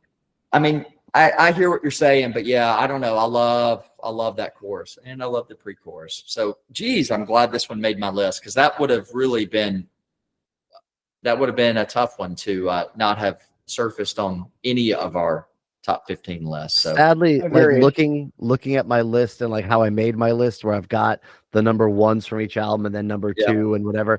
This isn't even my next in line off Psycho Cafe that would have made my list. Like, and I dig the song so much. It's the first thing I love about this band, and yet it's fallen that far because so many of these other songs work for me, including my number 10, which also is from Psycho Cafe. But it's Wrap My Wings. That's my number 10. There we go. I mean, look at us. We might be related. I'll throw it to you then, Carson. Tell us about your number 10, and then I'll tell you about my number 10. Wrap My Wings. There's something about the chorus itself in I can't, it's been driving me crazy this past weekend, trying to come up with a way to describe the almost Wrap My Wings, the lyrics itself in the chorus. It's not military, but there's like a march. There's a cadence to it, but it's a definitive cadence, and I can't come up with the right adjective. And it's been driving me insane. I'll probably get it in like 2 weeks, and I'm going to text you guys and be like, this is what I've been trying to talk about with Wrap My Wings. But there's something about it that it feels, the guitar has a little gallop to it in between the Wrap My Wings, and then the guitar. Maybe that's what it is. Yeah, it's very forward and momentum. then the solo. Well, I actually talk about the duality of the guitars in that song. That's one of the things that really hits me on Wrap My Wings. And of course, like there's the imagery, like Angel of Death. I don't know what the hell's actually going on, because I'm not a big lyrics person. But like, you're sending the bad ones down. I assume that's kind of what we're talking about here. But for me, it's the overall spooky vibe of the song. Like, I love something that feels like I could be listening to it in October, and it fits right in, even though it's not Werewolves of London. Yeah. So again, I just start with the beginning of this one. We talked earlier about the starts and the stops of Tango. This riff starts and stops, and then goes to a completely like different riff. Da da da da ba da ba da ba da. It's like, it's so jarring and in a good way. Again, it gets your attention. And then it starts off kind of slow. You think maybe this is a ballad, and then boy, you're dead. I'm back. Like, it's just, I'm back is just the I'm back classic. I have that written. Hey, like, I mean, I'm back. And then he just keeps going. You know, he's not done. One, I'm back is not enough. You know, just, I'm back. I mean, is this on your list, Caden? Well, listen, guys, you're helping me out because listen, so I realized about, 10 minutes ago that I left Soul to Soul off my list, which is one of my favorite Bang Tango songs. So it was a blatant mistake. I don't know how it happened other than it happened to Carson last week. So I realized that and I was like, oh, wow, like that can't happen. And so that won't happen. I assure you it will be here. But I'm having to do some work in the background as we're talking. So you're helping me here because like I think what I was going to drop, I was looking and I was like, wow, am I going to have to drop Wrap My Wings? And then I was like, I don't think I can drop Wrap My Wings. Am I going to drop Do What You're Told? Like anyway, so I think I'm going to make it easy on myself and just drop Wrap My Wings since both of you have it. Listen, I had this slotted in at number 8.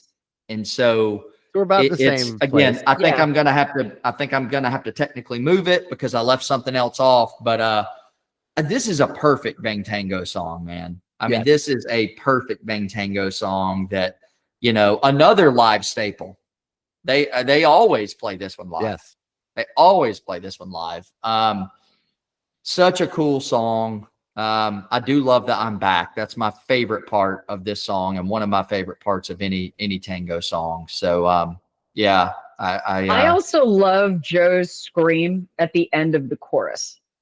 That when you get into, and Joe, it's not like that's a rare thing that we hear Joe hit these registers, but man, when Joe screams and he does it so well, and I think that is so evident on Wrap My Wings. Yeah, that it's such a great masterclass, and this is because also it's not overused and it's just punctuating what the song is. It's almost like this is 2 songs wrapped in one, too. Wrapped in one. It's almost like this is because you think about the verse, which is kind of slower and kind of like you said, kind of creepy, almost holiday. Kind of like, oh, we're in the month of October here, and it's. And then the chorus kicks in and rips your face off, right? So it's kind of a tale of two. I like the way they kind of interwove, and they do that in a lot of songs. I mean, they do that. Crazy's another one. Crazy was on my list. That's one where the verse is totally different, and you really don't know that's the chorus that's about to hit until it hits. I feel like Wrap My Wings is similar to that, and that the chorus, in a great way, in the best of ways, catches you off guard a little bit. That's just my thoughts. Again, this one is, you're right. It's an exercise in juxtaposition. Let's just go with that. Like it is, as Carson even pointed out, all of a sudden that lilty guitar comes in, and that's the best way I can put it with that solo guitar after the wrap 'em, I'll wrap 'em. It's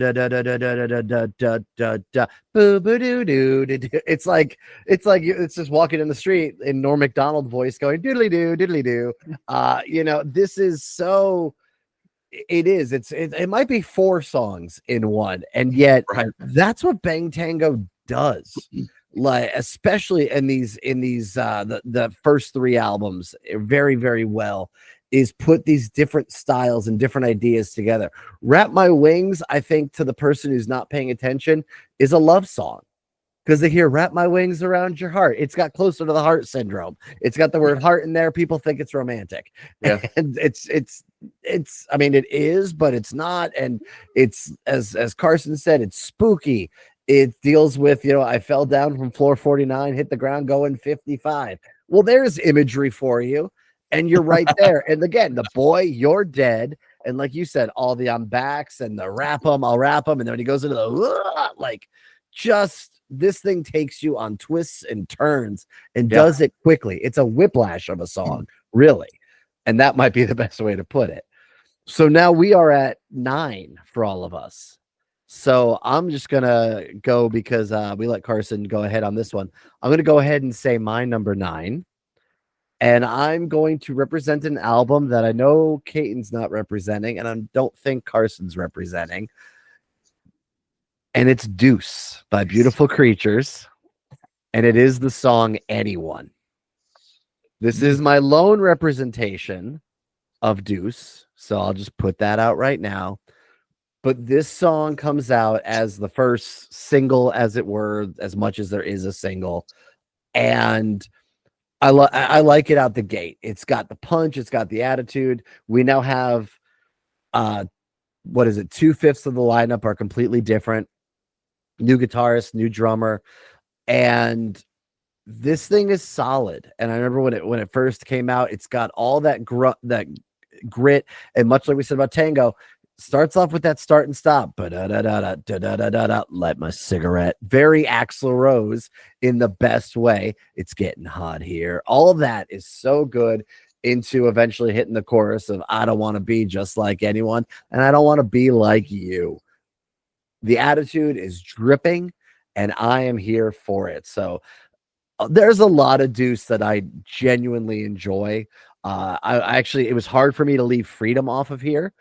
Freedom, which is much like 1 a.m., a soundtrack song for Beautiful Creatures on the Proposal soundtrack. You know, that rom-com with Sandra Bullock and Ryan Reynolds.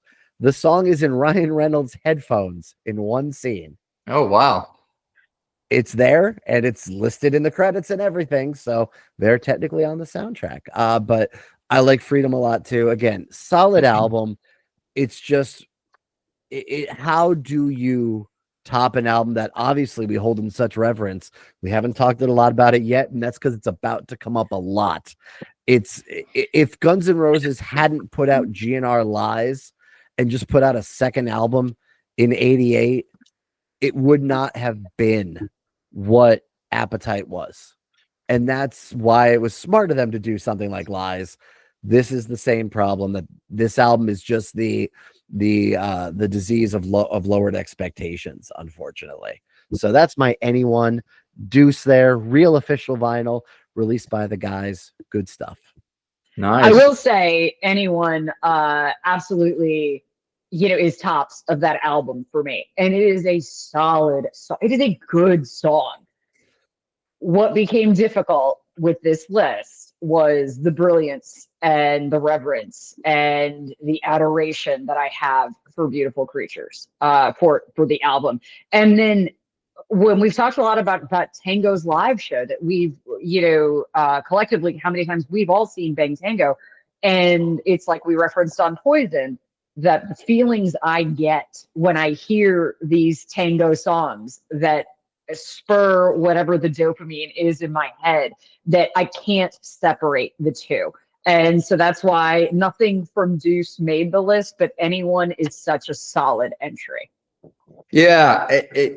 Were you done? I'm sorry. Yeah, go ahead. You done? Yeah, I agree. We were chatting, I think maybe before you hit record, maybe not.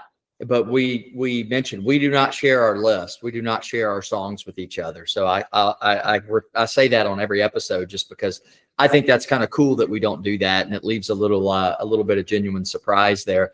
But I mentioned going into this, I said, you guys are going to have to represent me on Deuce because I don't have it on my list. This is what would have made my list, I think, if something edged its way in there. And I say edged its way in there, and that makes it sound like it's not a great album. That's not the case. I just think, it's, for me, it's very similar to what Carson just said, but maybe even more so. It's just that debut Beautiful Creatures record, it is a perfect album in my mind. And nothing, you can't top a perfect album, right? Even Beautiful Creatures can't top a perfect album, right? I mean, and it's just, I think that because of that, maybe it's where I was at that point in time. Who knows? But I just remember I was a little disappointed when Deuce came out, not because I didn't dig it, but because the build up, and I was kind of, man, nothing's going to be able to touch that first album. And so I think it kind of fell victim a little bit to not a fault of, I don't know.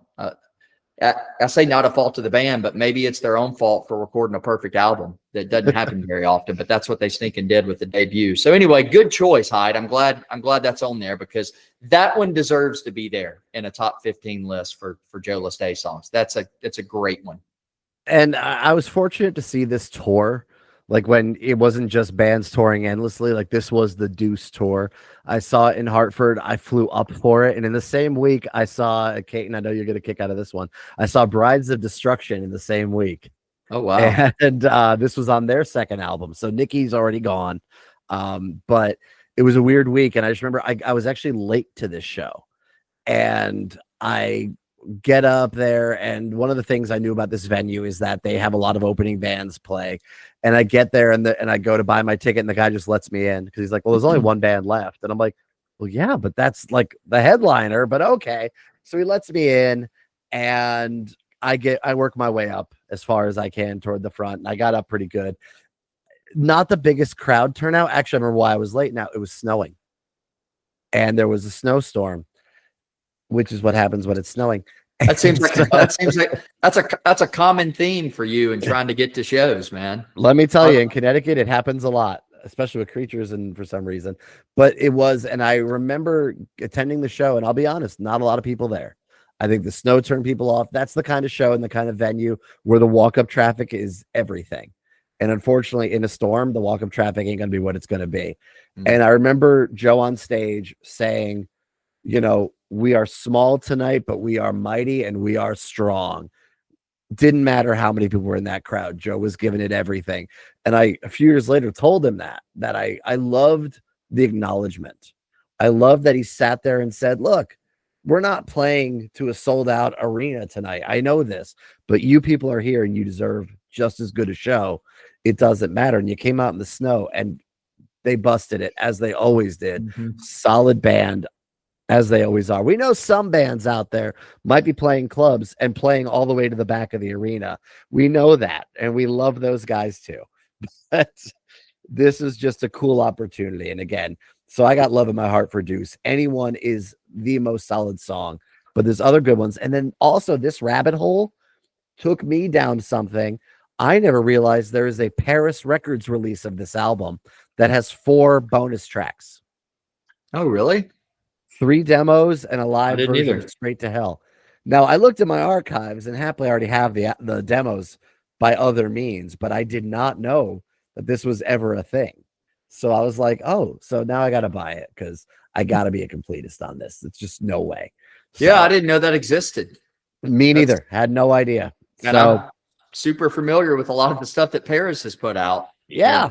Did not know that. It came out like a few years later than the actual album. And I guess, you know, when Spitfire went out, they took it and here we go. So anyway, let's move on to Kaiten, your number 9. Is it your favorite 9? All right. No, that was number 11, I think. know. Yeah. None of us had all this forethought to put it at 9. No. So my number 9, I want to make sure I don't make another mistake because again, I did have to do some movement here. So you guys forgive me here. So my number 9, I shifted Love Injection. We've talked about Love Injection. So I'm going to leave off. What I'm taking off my list is Do What You're Told. Do either of you have that? Oh, man. Oh, I hate to leave that off. Psycho Cafe. So, I thought you were taking Wrap My Wings. well, I've got a few mess ups here. Yeah, so I'm having an off night, guys. Do What You're Told was my number 5 from Psycho Cafe. So top half. Yeah, it's such a cool song though, isn't it? I mean, all right, here you go. My number 9 is this may surprise you a little bit that this is so high. But I can't take it off. Even right now, in my panic state of realizing that I've made some mistakes, I can't take this off. So, Love the Life. Love the Life. I mean, You mean my number 9? I had it really. Hey, it's my number 9. Wow. Whoa. Wow. It's your favorite 9. So, yeah, listen, that has always been one of my favorites from this album from the first time I heard it. I like it. It's mellower, it's lighter. It's not a ballad. But it's got the kind of the sentiments of a ballad. I love the simplicity. You know, I love the life I live. I live the life I love. I've never been an angel. You know, I love the lyrics. I love the verse.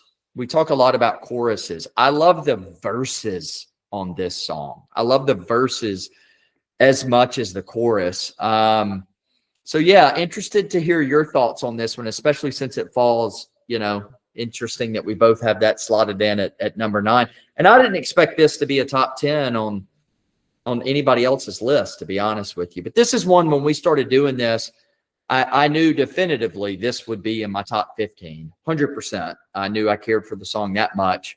But it rose to the top, man, and edged its way into the top 10. I'm gonna jump in before Carson does because it's her actual 9, and I'm just gonna speak on it. Top half of Ready to Go. I love the I don't know if you'd call it an organ. I don't know if you'd call it a Casio sound. Calliope. Yeah, like it's just whatever sound they went with for that little piano-y keyboardy solo. I love that. And I think it was such a cool choice. Again, this one is easy top half of this album. I don't think, like, I try to remember when I think about this, I don't think this was one that started as a Creatures song. I know The Other Side did, because The Other Side actually, in a different name, ends up on this particular re-release of Deuce. Yeah. So The Other Side was a Creatures tune. I don't know. like, I don't know that I could hear "Love the Life" as a Creatures tune. Feels like my that problem probably is wasn't. thinking in my brain right now, and I'm thinking back to those 2003-4 shows, Mhm. and there was one other song from that album that they played, and it's not The Other Side. And in my brain, it's Love the Life, but it may have been in a completely different arrangement. But like, I knew when this album comes out, I know some of these songs because I had heard them. It might have been It Ain't Easy, honestly, if I really think about it, which, if you think that song could be Creatures-esque. Well, So my number 8, I won't get ahead of 9, but my number 8, I specifically mentioned it's, to me, that it's very much a Creature song. So I'm okay. sure we'll get to that, and you might be able to speak more on it. That's all I have to say about the Calliope of Love the Life. Great. Well, and that's actually, I have that written. That's one of the things that I love about the song, is that like 60s organ Calliope. I don't know what you call that, but it's very like, I think Hyde and I are massive fans of the Monkees, Caton. And so that sound in there, I hear that and I think Monkees. I think that psychedelic-y, that later 60s sound, and I love it, and it makes me happy to hear that.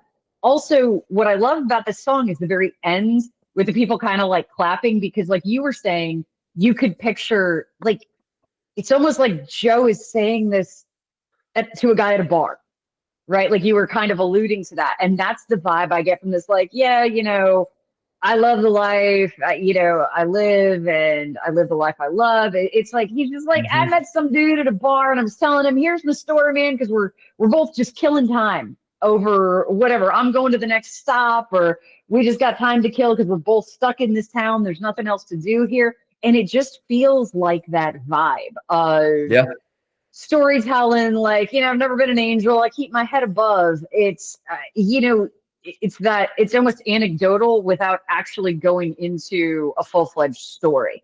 It just feels like bar talk to me, and it's the lighter bar talk.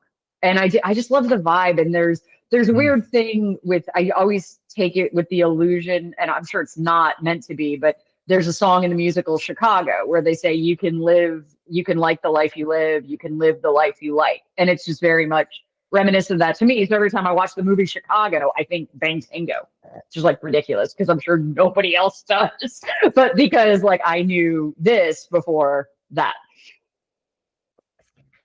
I love the lyric you just referenced when he talks about, keep my head above. I love the way, I think it's the way the whole song ends. I love Joe throwing in, the straight above.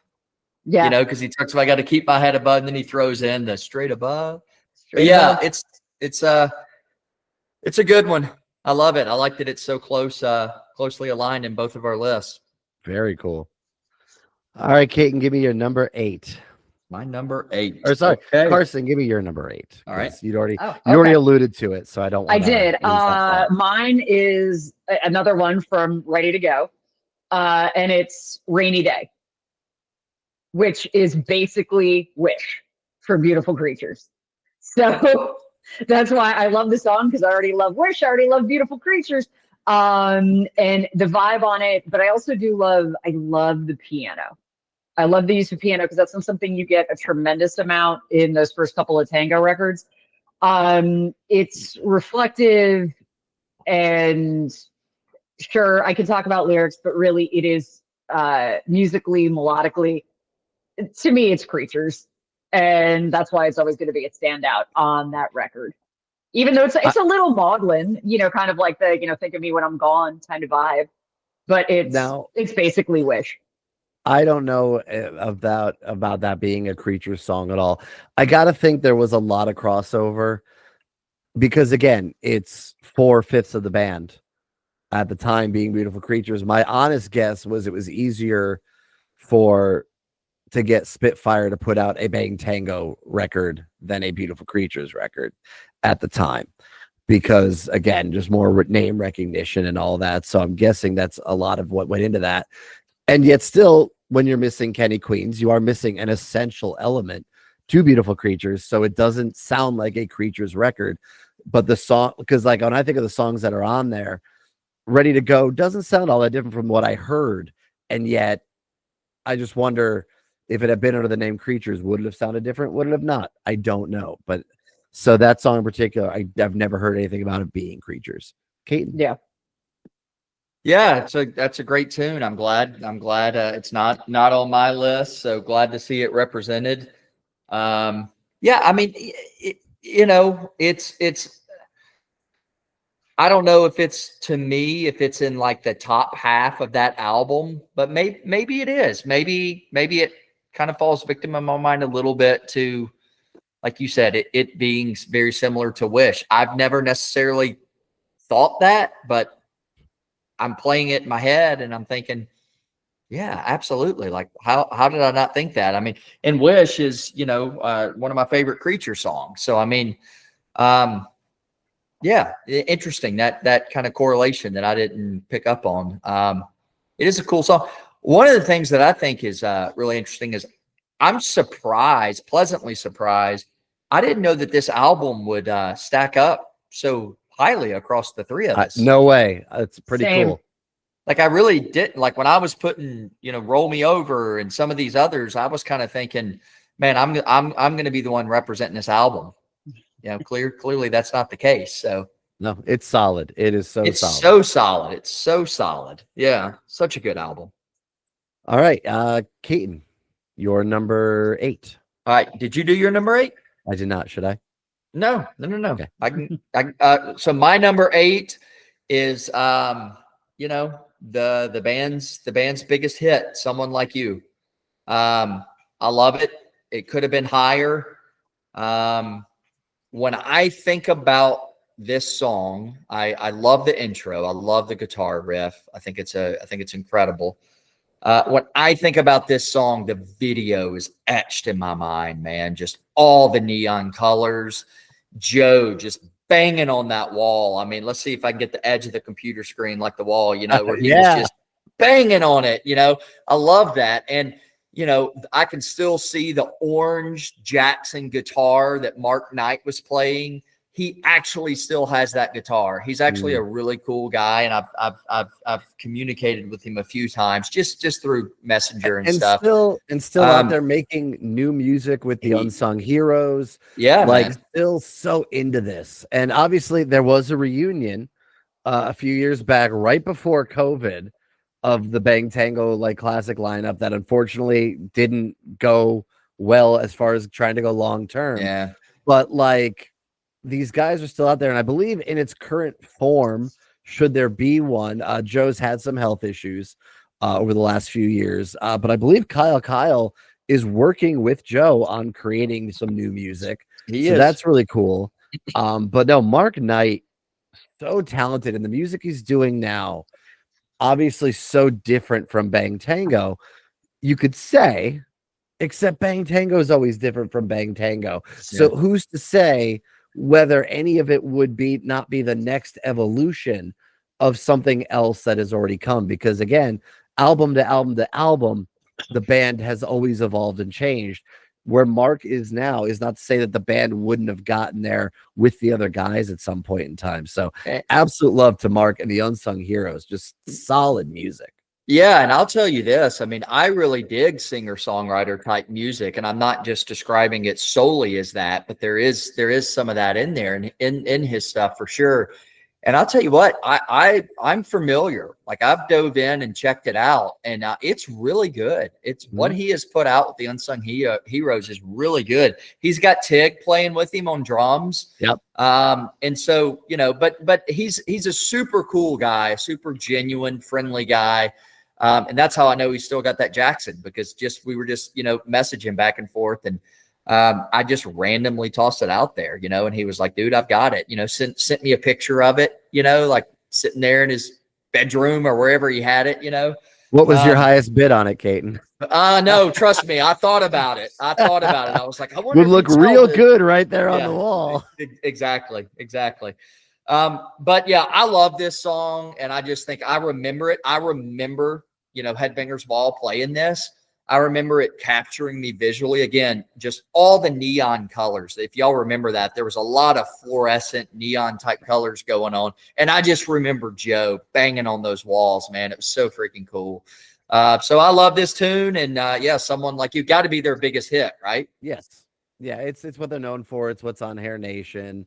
It's the finale of the shows if they're not doing Highway to Hell or Paradise City or Whole Lot of Rosie, or Mr. Brownstone. Like we've seen it all over the years. Joe is just, at some point, he just loves to have fun and play these songs that he loves so much. So no, I'll have more to say about this song later. Awesome. It is also high on my list, but I can speak a little bit to it now.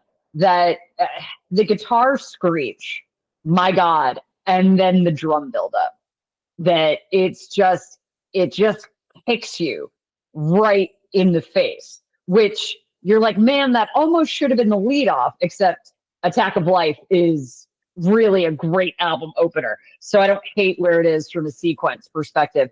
But I love the ego. It all comes back to me.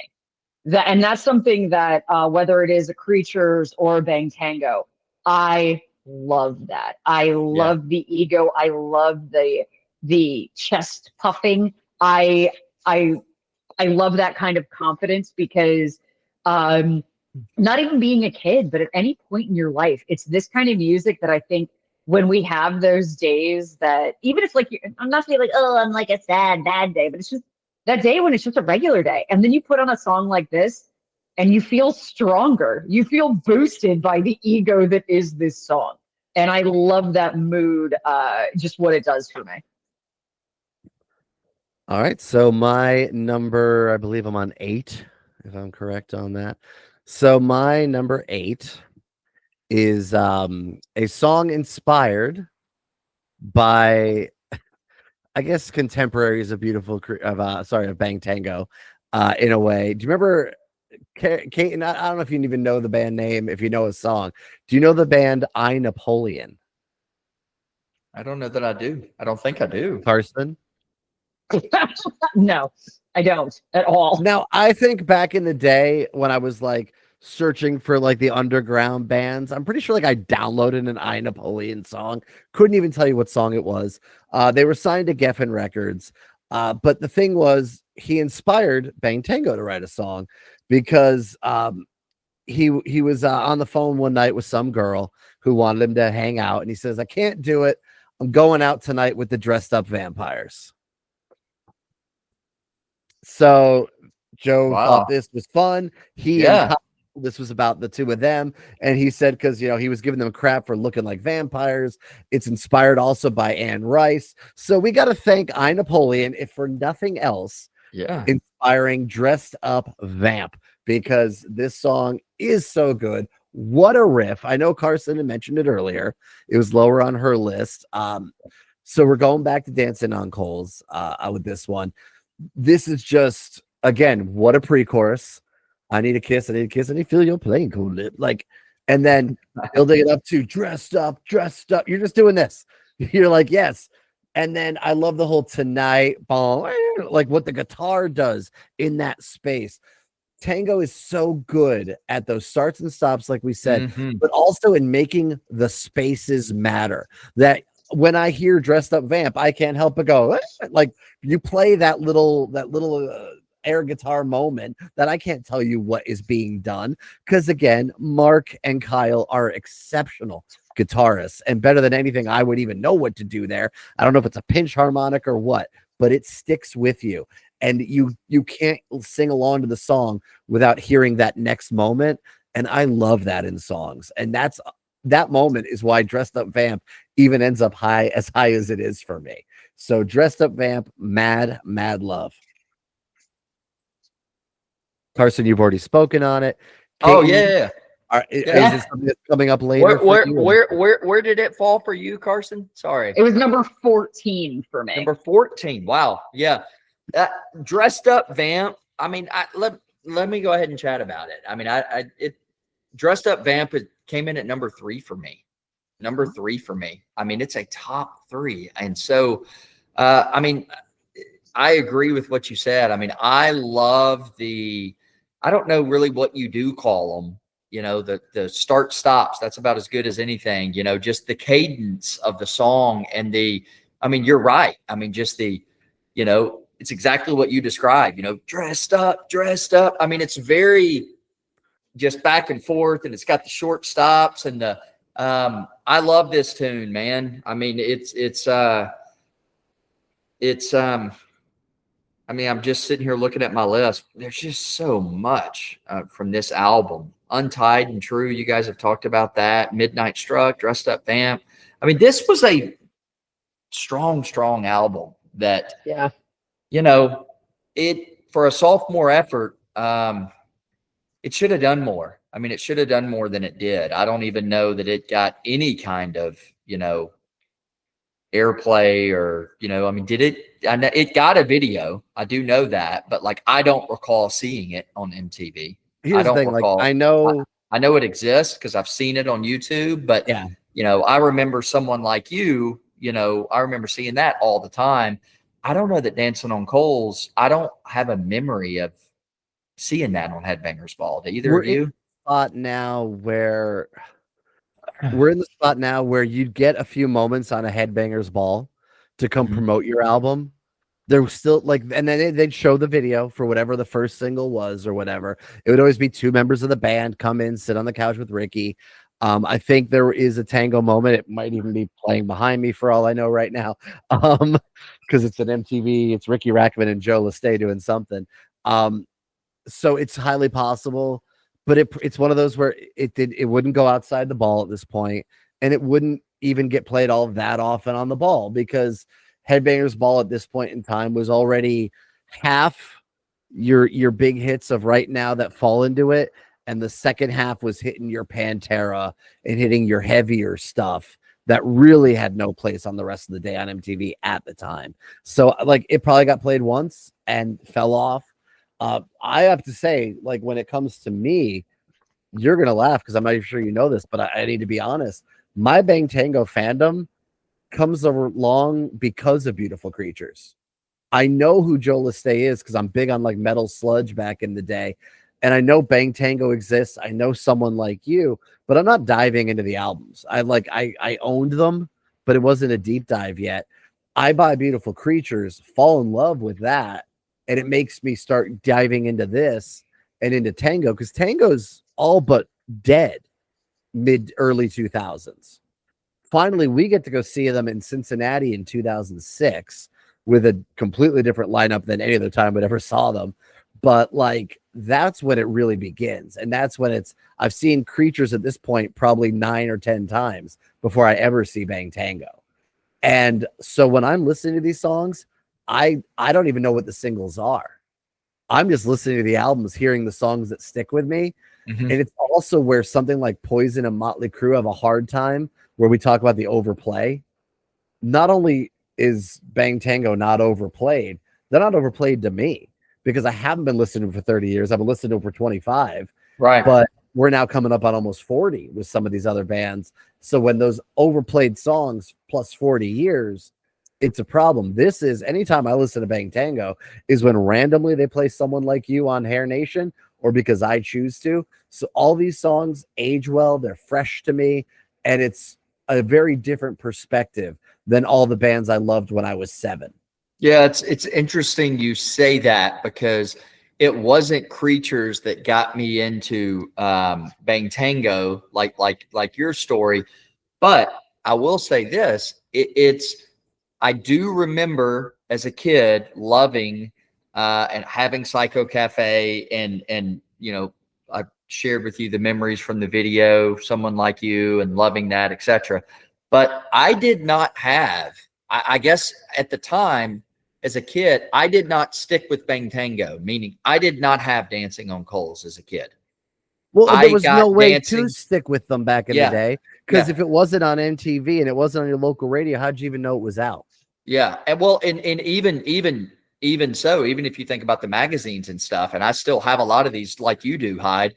I can go back to Metal Edge, or it was mainly Metal Edge for me, but pick your others. I mean, there was not a lot of advertisement for Dancing on Coals. There was not a lot of pinups. There was not a lot of, even in the Metal Wire or whatever. I mean, there was not a whole lot of publicity for Dancing on Coals, man. It just, and so I did not get that album until I was in, I think it was maybe early college, not even late high school. So my point is, it was years later. So it is similar-ish to what you just said about, the thing, they're not overplayed, because, these aren't songs I've had memorized since I was 12, 13 years old, like Poison or Motley Crue. But I will say this, and I want to be heard, loud and clear on this. Today, I am as passionate about Bang Tango and these songs and this album, Dancing on Coals. I am equally as passionate about that, and will stack that up against any of the greats from this genre. So, I mean, they are hands down one of my favorites. But I like what you said. I mean, how could you stick with, like, if just we were at the mercy of what MTV fed us, right? Mhm. We couldn't just tap into our phone and say, well, this is what I like, everybody else, forget them. You couldn't really do that. I mean, you Nope. just had to watch Headbangers Ball and pray your videos came on, and record them when they did, so you could go back and watch them. So, yeah. All right. Awesome. Hold on a sec. I just want to share something with you real quick. Oh, that's super cool, man. Prepare to cross the line. How'd you just pull that so quickly, man? I scanned these. I have them archived. And earlier today, I was looking for notes on Bang Tango. Like, I was trying to find like some of the time interviews. That's how I got the dressed up vamp thing from I Napoleon. Just straight honest. That's from that I Napoleon line. That was from a copy of Rip magazine. 2 months later, this is the back cover of Rip magazine. Oh, wow. That's really cool.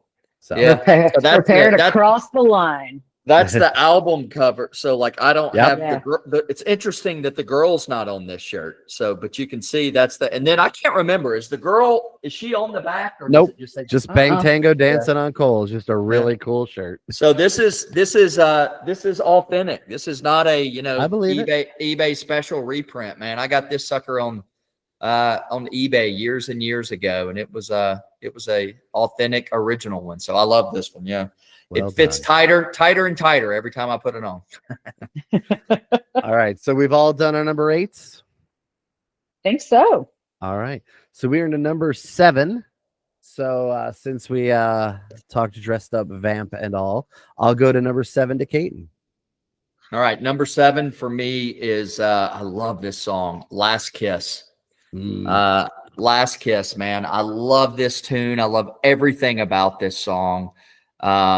I love the way, Joe just delivers so kind of nonchalantly, 2 minutes later, I'll be knocking on your door, and 2 minutes later, well, I'll be there sleeping on your floor. I mean, I love that. I love his wells. Well, this is a great song. I mean, I think it's unique. It's a different sounding song for Bang Tango. It's a different sounding song. It's hard for me to kind of describe it or describe why I think it's, you know, so different and unique, but it's got a unique vibe to it. And I've always loved this. I mean, I keep going back to the lyrics, and I would love to, Hyde, you've probably done this. You said it was kind of challenging. I would love to know who the primary lyric writer was for Bang Tango. I'm not sure of that. Maybe, like I said, he's a friendly guy. Maybe I'll drop Mark Knight a note and ask him that question. But I love the lyrics. Give me a chance. Give me the time. 1 second shot at another night. Give me a chance. A last kiss goodnight. I love this tune. I don't know where it stacks up on Dancing with Coles and the two of your minds, but it's high for me. It's bottom half for me, just because, again, Dancing on Coles is, to me, Bang Tango's best, if not tied up there with Love After Death, but I actually think it edges out Love After Death a little bit. I think the hard to find factor makes Love After Death the cooler album kind of thing. And I think that's for all those albums, but I think Dancing on Coles is Bang Tango's best. So it's bottom half, but it's still bottom half of the top album is a good place to be. And you guys know I'm a fan of male angst and the whole give me a second shot. And I do, like you referenced, you know, I'll be sleeping on your floor. The visual of that is, as much as I'm not always the biggest lyric person, but when you hear things like that and you can hear them so clearly in a song, that helps too. Like when they don't slur the lyrics and I can actually understand them. Big fan of that. But there is something about the just to be close. It just paints the visual and you get that the sense of angst and longing, and I think it's a great song. Same, it didn't make my top 15, but Dancing on Coles is such a good album and it deserves its place on it, and Last Kiss absolutely deserves to be on there. Mm-hmm. Sorry, Kate, I couldn't let you be the only one at the party with the vintage Bang Tango shirt anymore. Oh, brother, I didn't even know. I mean, I saw you change, but I couldn't even tell what that was without squinting my eyes. Wow. Is that an original? Is that Psycho original Cafe? Psycho Cafe? I mean, look how grayed out that shirt is. Yeah. That's black cool anymore. When'd you get that one? I didn't know that one was in your collection. 5 or 6 years ago. That's really cool. Did you get it from that place in Nashville? No, it was an eBay. Okay. But not a reprint. No, I'll tell you, Black Shag in Nashville. This was a couple of Christmases ago. It was literally the night before I was leaving to go back to our parents for Christmas, and I didn't have any presents for him. But Black Shag, I knew, had a vintage Bang Tango shirt. And he looked at it every time he came to town. I was like, you know, and my hairdresser was literally across the street. And I'm like, I got 10 minutes. So I run in. And I know he has everything alphabetical. It was Tommy, the guy who owns it. He was there. And I was like, bro, that Bang Tango shirt, you've had it forever. I need it. And he goes, you've got to be kidding. He goes, I just sold that last week. And I'm like, yeah, because it had always been there. And he'd look at it every time. And I was like, okay, well, do you have like Guns N' Roses? Because I'm trying. And he goes, yeah, actually. He goes, I've got a bunch that haven't even hit the floor yet. He had just acquired a collection. So I was like, all right. So I get out the tape measure because I know his measurements. And I'm like, well, I couldn't get him the Bang Tango shirt, so I'll get him freaking like 88 GNR shirt. Hope this is a Merry Christmas. But I couldn't believe it. Somebody else wanted a Bang Tango shirt. No doubt. What are the odds, man, when you finally decide to pull the trigger? Yeah. Well, I got switched into my Psycho Cafe shirt just in time to bring up another Beautiful Creature song. So my number 7 has the all-time great line. I could be with anyone, but I'd rather be alone. It is Ride. And Ride is just so good. Great riff, great everything. But the easy chorus, I'm riding, I'm moving, making it on my own. Again, you could sing that along the first time you've ever heard it. I really love the final chorus. I'm riding, yeah, move, yeah, make it on my, yes. Again, this is Joe in such a good place. This is DJ Ashba. We're finally really talking DJ now. This is Ashba. I love what he does. I love the whole effect on it. The ba-da-da-da-da-da-da-da. Like, I love that. Yeah. Again, it's an intro that catches your eye, catches your ear. What is it? The line, my second skin, but my second skin just won't peel. Oh my God. Like, what a lyric. What a lyric. Seriously. Ride is just full of these moments where, like, as Carson said in a previous episode, this could all be an Instagram title at this point in time. This could be your caption for whatever you want to say at a moment. It's just a great song that is just, it moves you. Again, fists in the air, and has the best of what Beautiful Creatures are individually all about. I will be discussing Ride in a little bit because I agree with much of what you said, including the fact that that might be my favorite lyric of all time. I could be with anyone. I'd rather be alone. Wow. Yeah. I love the guitar riff in this song. I love the riff in this song is what stands out to me. It is a great song, and so much of this album. I mean, I would be shocked. I was going to say we should do. I will be shocked if we don't have a future episode where we are deep diving on this masterpiece of an album, this debut from Beautiful Creatures. So yeah, I love this song. And Carson will have more to say about Ride in the future. So why don't we just move on to Carson's number 7? Well, I changed into the Ozfest shirt because this will be the first appearance of Beautiful Creatures on my list. And in fact, it's Blacklist at number 7. That song is so misleading when you first hear it, because that acoustic intro, and then it strikes and it hits, and it's a little bit angry. It's gritty, get yourself to the back of the line. It's just so good with the guitar interlude in it, and I'll always shine, I'll never change. It's just a straight attitude song. I agree. Again, anything off this album, this one's not on my list. Blacklist is so good. It is heavy when it gets there. Obviously, again, the lead up is all cute and acoustic and pretty. When you hit we are the Blacklist, the guitars are hitting you hard, the bass is hitting you hard, the vocals, the drums are just smashing away. Seriously, this one is like, whoa. Like, I feel like if you'd done like a radio remix where maybe it was a little more even keel, this thing would have really done well in the era of Linkin Park and all that stuff. It's a stomper. I could picture it being played at Woodstock 99. But like, there are nuances to it for being, like I said, it's a misleading song because you do acoustic into the heavy. But even after the first chorus, you get like a little hi-hat roll. There's just little bits of production in it that make it stand out from being just a straight, after you get past the lead in, to being just a straight heavy song. There are moments of lightness and brevity, but it makes it.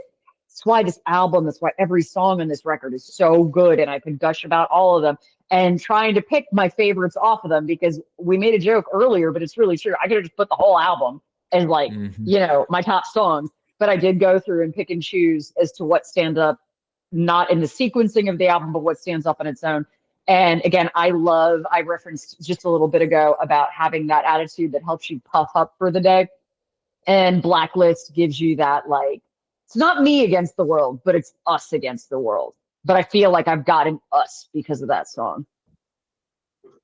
Yeah, I love the variation in this song. I love, the acoustic and the fact that it, you feel like it's going somewhere. And then this song's pretty stinking heavy. So, I mean, like you said, I mean, Creatures as well. We've said this with Bang Tango a lot. I mean, we talk about the starts and stops, and just Beautiful Creatures.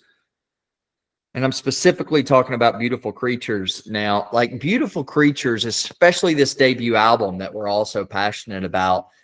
I mean, it's got a lot of really cool, like, just nuanced type, specific, unique parts in the songs where it's like, you feel like, oh, we're going down here. It's like, no, we're not. We were just hitting you with that. And now we're, it's got some really cool, nuances is just what comes to my mind. It's got some nuanced aspects to this album that are just genius. They're great. I mean, I didn't know that the producer had a heavy hand in writing this. Who was the producer? Is it a name we know?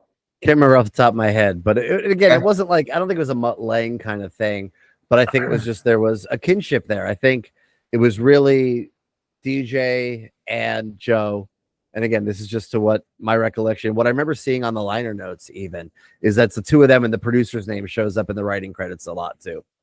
That's what I think. I could be way wrong and need to relook at my stuff. So we'll see, but that's what I remember it being. Caton, you're number 7. My number 7 is Midnight Struck. So you guys talked on this earlier. Maybe I said it was number 5 at the time, but I had to rejig some things, as you guys know. So, yeah, I talked about it earlier. I mean, we all did. To me, this is just kind of a haunting song. To me, it's just the lyrics, the music. It's just got a haunting aspect to it that it was unique and different for the season that it was in. Other ballads were just different. This ballad was just wired differently than others. So yeah, I love this song. Is this November Rain before November Rain? Maybe, man. Yeah. Maybe. How long did you say it was? Over 7 minutes and 11 seconds, maybe? Yeah, I knew it was long, but I didn't realize it was that long. Yeah. Nah, it's so good. All right, so that brings us to number 6, Kate. And I'll let you go your number 6 too then. All right, you ready? All right. This is hard. I'm going to go Untied and True. I'm going to go Untied and True. Well, Kate, and that's my number 6 too. So is it? Okay. Let's just roll with it. Where did it fall for you, Carson? You had I thought it was, it was number 15. Yep. Okay. Yeah. So we were waiting.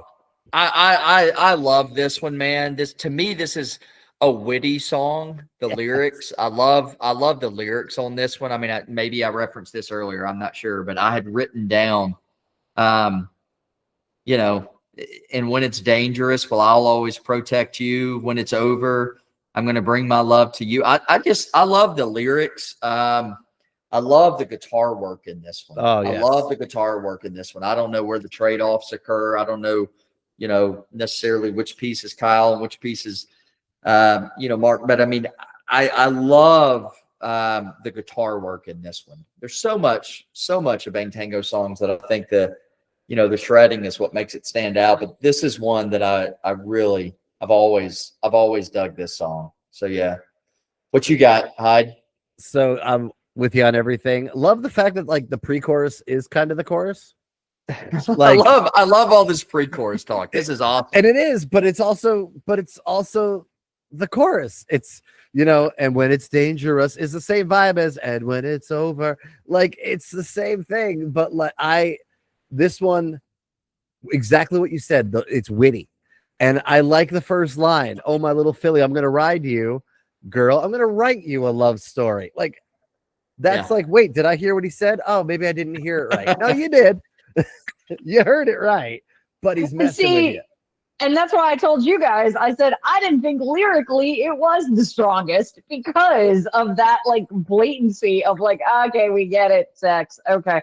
But the thing is, I can't deny it musically. And that's why it made my top 15. But it's cool that it's great. You guys hear something different in the lyrics. She's never even sinned before, never even heard the words. Yep. Just good stuff. Again, this is someone's Instagram caption right there if they want it. Like it works. It just works. I could see Carson putting that on a night seeing Bang Tango live and putting she's never even sinned before, she's never even heard the words. I could just see it. So it works. You're right though. You're right. So no, Untied and True. And again, we'll all be untied. Like, yes. Okay. So good.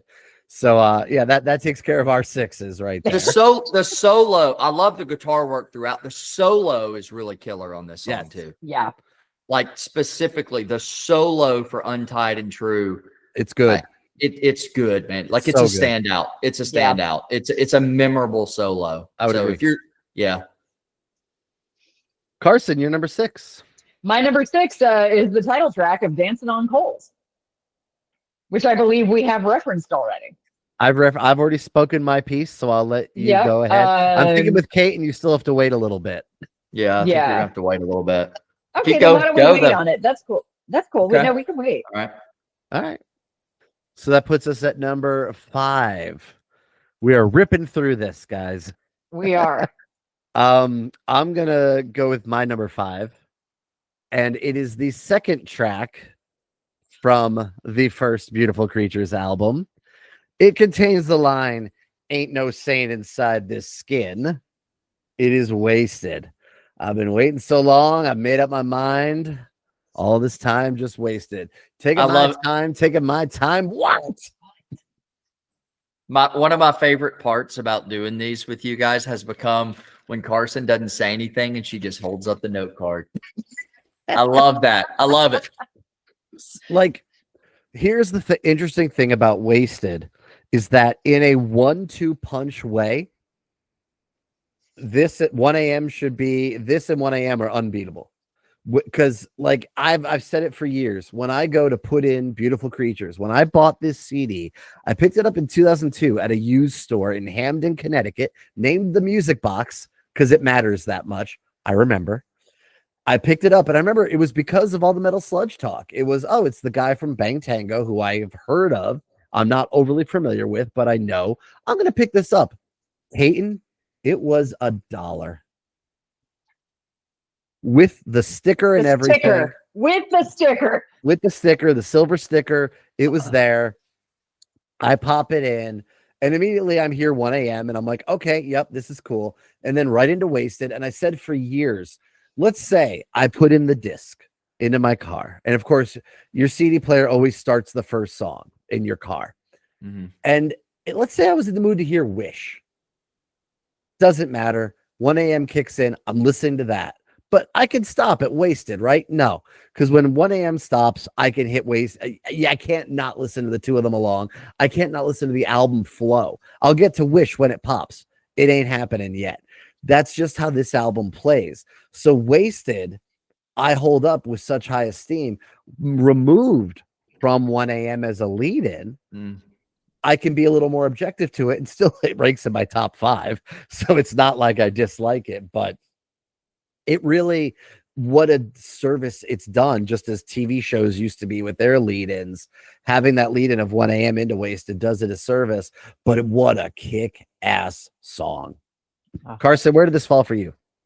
It'll be higher, and okay. I want to talk about it in conjunction with another song coming up, so I won't go too much into it, but I do want to reference your story about buying it at the Music Box in Hamden, Connecticut, because I think we referenced it during the Poison episode, that I used to work on a rock station in Nashville.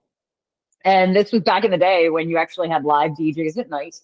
And I was the night chick. And that because of my gender, I always felt I really had to be more educated than your average bear. I had to be able to, right off the top of my tongue, things had to come out, because there are guys who want to tell you, like, oh, that's your t-shirt, name 3 songs by the band. It doesn't really happen much anymore, but going back, you would get questioned.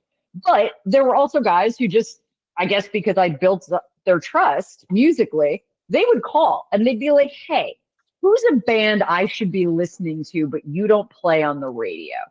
And every single time I would tell them, it's a band called Beautiful Creatures. You're not going to find them on the racks at your record store. You're going to find them in the used bin. And I said, but it is worth it. Buy it. And the amount of guys that would call me back and say, I picked up that Beautiful Creatures CD. Oh, that's cool. Holy crap. I thank you so much for recommending that. And always along the lines that you said, Hyde, it was always like $1 or $2. They were like, I can't believe this album cost me $2.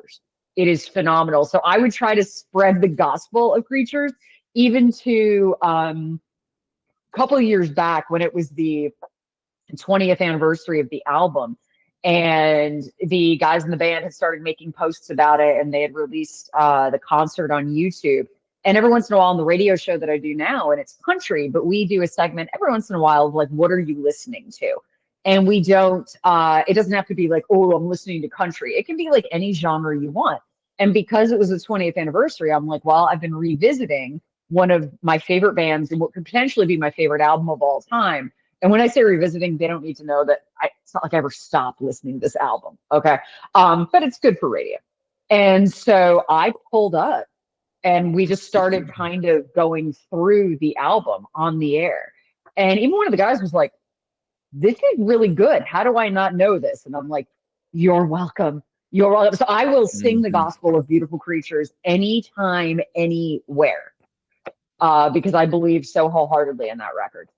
Well, even because I bought my first copy at a used store, I have a habit. If it's at a used store, I'll pick it up and I will distribute it to people as a gift because everyone should own this thing. If it's out there and I see it, I'm buying it. So it's just the way it is. Again, it should not be sitting in a store. Although if someone discovered it, that's great. But I'll make sure people I know have it because they're going to need it. And it's just how it is. Yeah. When was that? Hey, when was year wise? I'm just curious directionally. When was that? When you were saying you were kind of recommending this to a lot of people, like when you would get callbacks and people say, "Oh man, thanks this was for like mentioning that." 2006 to 2008 is when I was on. And so, and the thing is, so you could still find it because it wasn't that far removed. Well, that's exactly why I asked you the question. That's exactly why I asked you the question. Like, was it, could you, yeah, you could still find it. All right. So moving along, we are on Kaiten, your number 5. All right. My number 5, Beautiful Creatures. It is off the debut. And I'm hoping maybe this is one that, I don't know, maybe catches you off guard a little bit, or maybe you don't have on your list, but maybe you do. This could have been higher for me. That's how much I love this song. It's New Orleans. It's also my number 5, Kate. Oh, wow. Okay, cool. Perfect timing. I mean, dude, from the first time I heard this song, it was just like, holy crap. I mean, Joe's voice sounds so good in this mid-tempo kind of, song, the range. I love it. I love these lyrics. I love the whole, took no time to find my friends, laughing, drinking in the rain. You got more glitter and a lot more glam than Hollywood has its fame. I mean, some of my favorite Creature lyrics for sure. And then just the tone and inflection in his voice when he talks about hearts a pounding and Elvis singing, you were always on my mind. Well, darling, now don't forget, I've always loved your style. It's one of my favorite parts, and I can't sing, so Hyde, when you talk about this, you should kind of give us some vocal lessons there on this one. But I love this song. Like I said, it could have been higher on my list. I have another Creature song that's coming up, and it was hard between these two. I absolutely love this song. It's one of my favorites on this perfect record. I'm going to go. Carson, I'll let you talk because it's your number 4 again. I'm going to let you do it. It's my number 5. Oh, 5. I'm piping in. It didn't make my list again. Okay. Oh, solid song. Not out of context. Just not one of my favorites on the album. Definitely a bottom half for me. However, when Joe hits the "I said," love it. Again, it's those moments. I love that when we're going into the pre-chorus. I said, "Hey, Mrs. Would you?" All of it. So I love the feeling of that pre-chorus. I like. Again, I think the pre-chorus is better than the chorus. So it's a beautiful Creatures problem this time, not a Bang Tango problem. I'll just say this. And I know you've said it before, and I like the way you put it. You say, you know what? Bottom half of a perfect album is not a bad place to be. I like that. I like that. I'm just going to say, for me, New Orleans, it is not bottom half of this album. In fact, it is top quartile of this album. It's so high on the list for me. It almost could have come in at number 2. That's all I'm going to say. It almost could have come in at number 2 all-time Lesté tune for me. So what you got, Carson? To me, this is the most emotionally charged song. on Beautiful Creatures' debut album. And I don't say that in any sort of heartbreak way, but there is, you know, like Holding You was the best damn thing, and they can't take that away. Like, God, that is a powerful Vulnerability thank you. Yeah. Yes. There you is go. the word. That I this, also this song brings that to me. Yeah, there you go. Yeah, and you know, even just like right out of the gate, you're name checking Esplanade, like the street that like I can see when they talk about down the line. I think like streetcar line. You could just see New Orleans, the vibe of New Orleans, and I love New Orleans, but I also love the emotion, the vulnerability in this song, and it to me is very much I know I've said it before with another one of their songs talking about like kinships and sisterhoods with Don't Go Away Mad, Just Go Away, because there is love, romantic love represented in this song. But like you said, my friends laughing, drinking in the rain.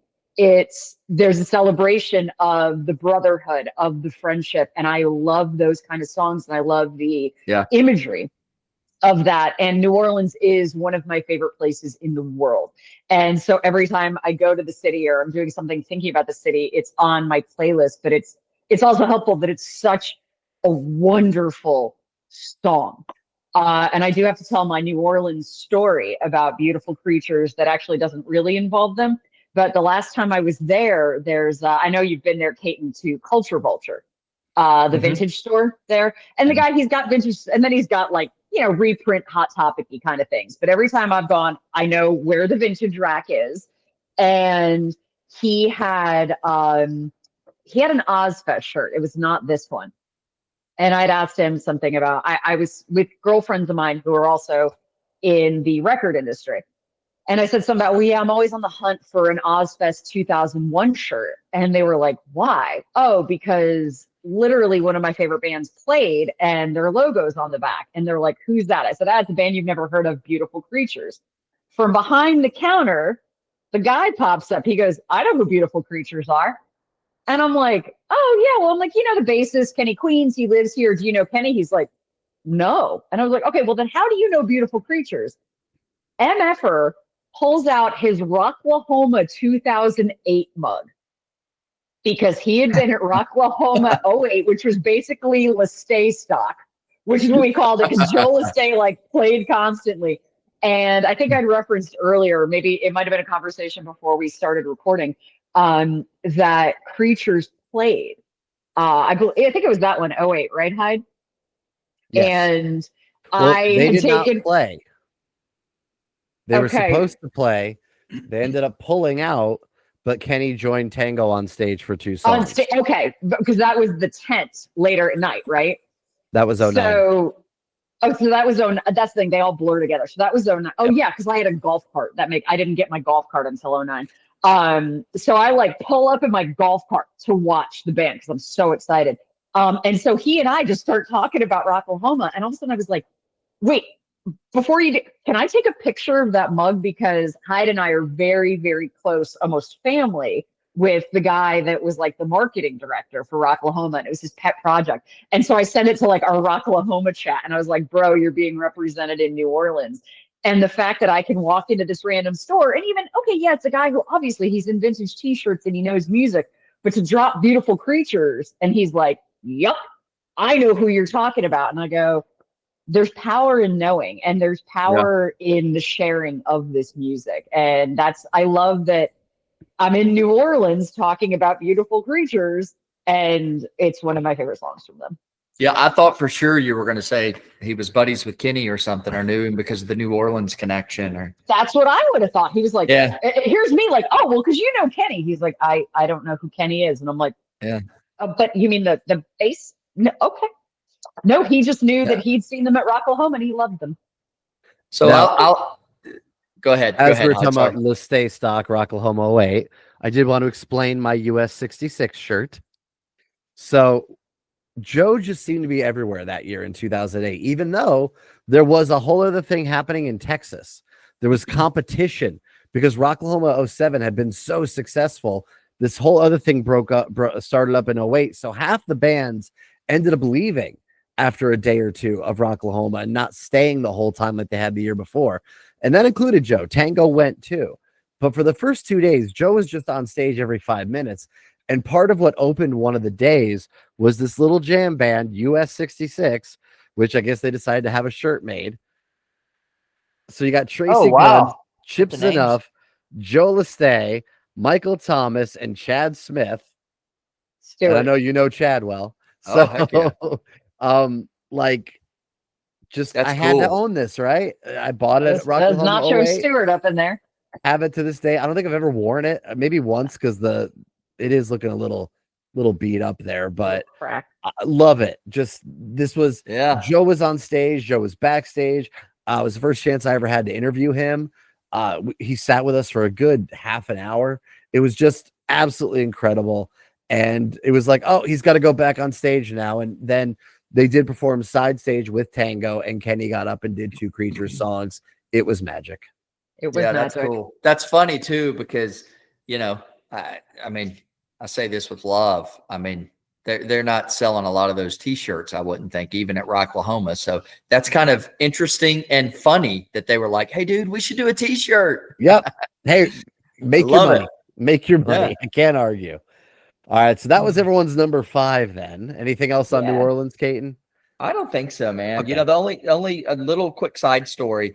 When I met Glenn Sobel for the first time, it was when Alice Cooper was playing in Memphis, and he and really everyone from Alice Cooper except Alice, they would do these little club shows before. I think they called it the Boondoggles. Is that right, Hyde? Something like that, yeah. Yeah, I think they call it something in the Boondoggles. They've done it forever. Ryan Roxy and Glenn and Nita Strauss is in there. Who's the guy from Beasto? Beasto. Oh yeah, Blanco? that's Chuck Garrett. Player. Chuck, yeah, love him. And so they played at a tiny little club in Memphis called the Stage Stop, which is where a bunch of those guys used to play back in the day. But anyway, tiny club, not a lot of people there. And so had a chance to, meet and talk to him afterwards. And when I was talking with Glenn, I brought up Beautiful Creatures, and it was really cool. It was really cool because it kind of stopped him in his tracks a little bit, because he stood there and actively enjoyed a conversation for 10 minutes about this band and about this album. And it was really neat because I really did. I said, man, I just want to thank you for that batch of songs. And I told him how I felt about the debut album. And it was really cool because he really loved this band. He really liked this band, and he really wanted it to do something and really thought that it was going to do something. And so it was just a cool kind of conversation because, it wasn't just a passing, hey, how you doing? Whatever. When I brought up Beautiful Creatures, it was like he kind of pushed off a few other people, hang tight for just a second. Like he was committed to this conversation for a little bit because it just caught him off guard. Yep.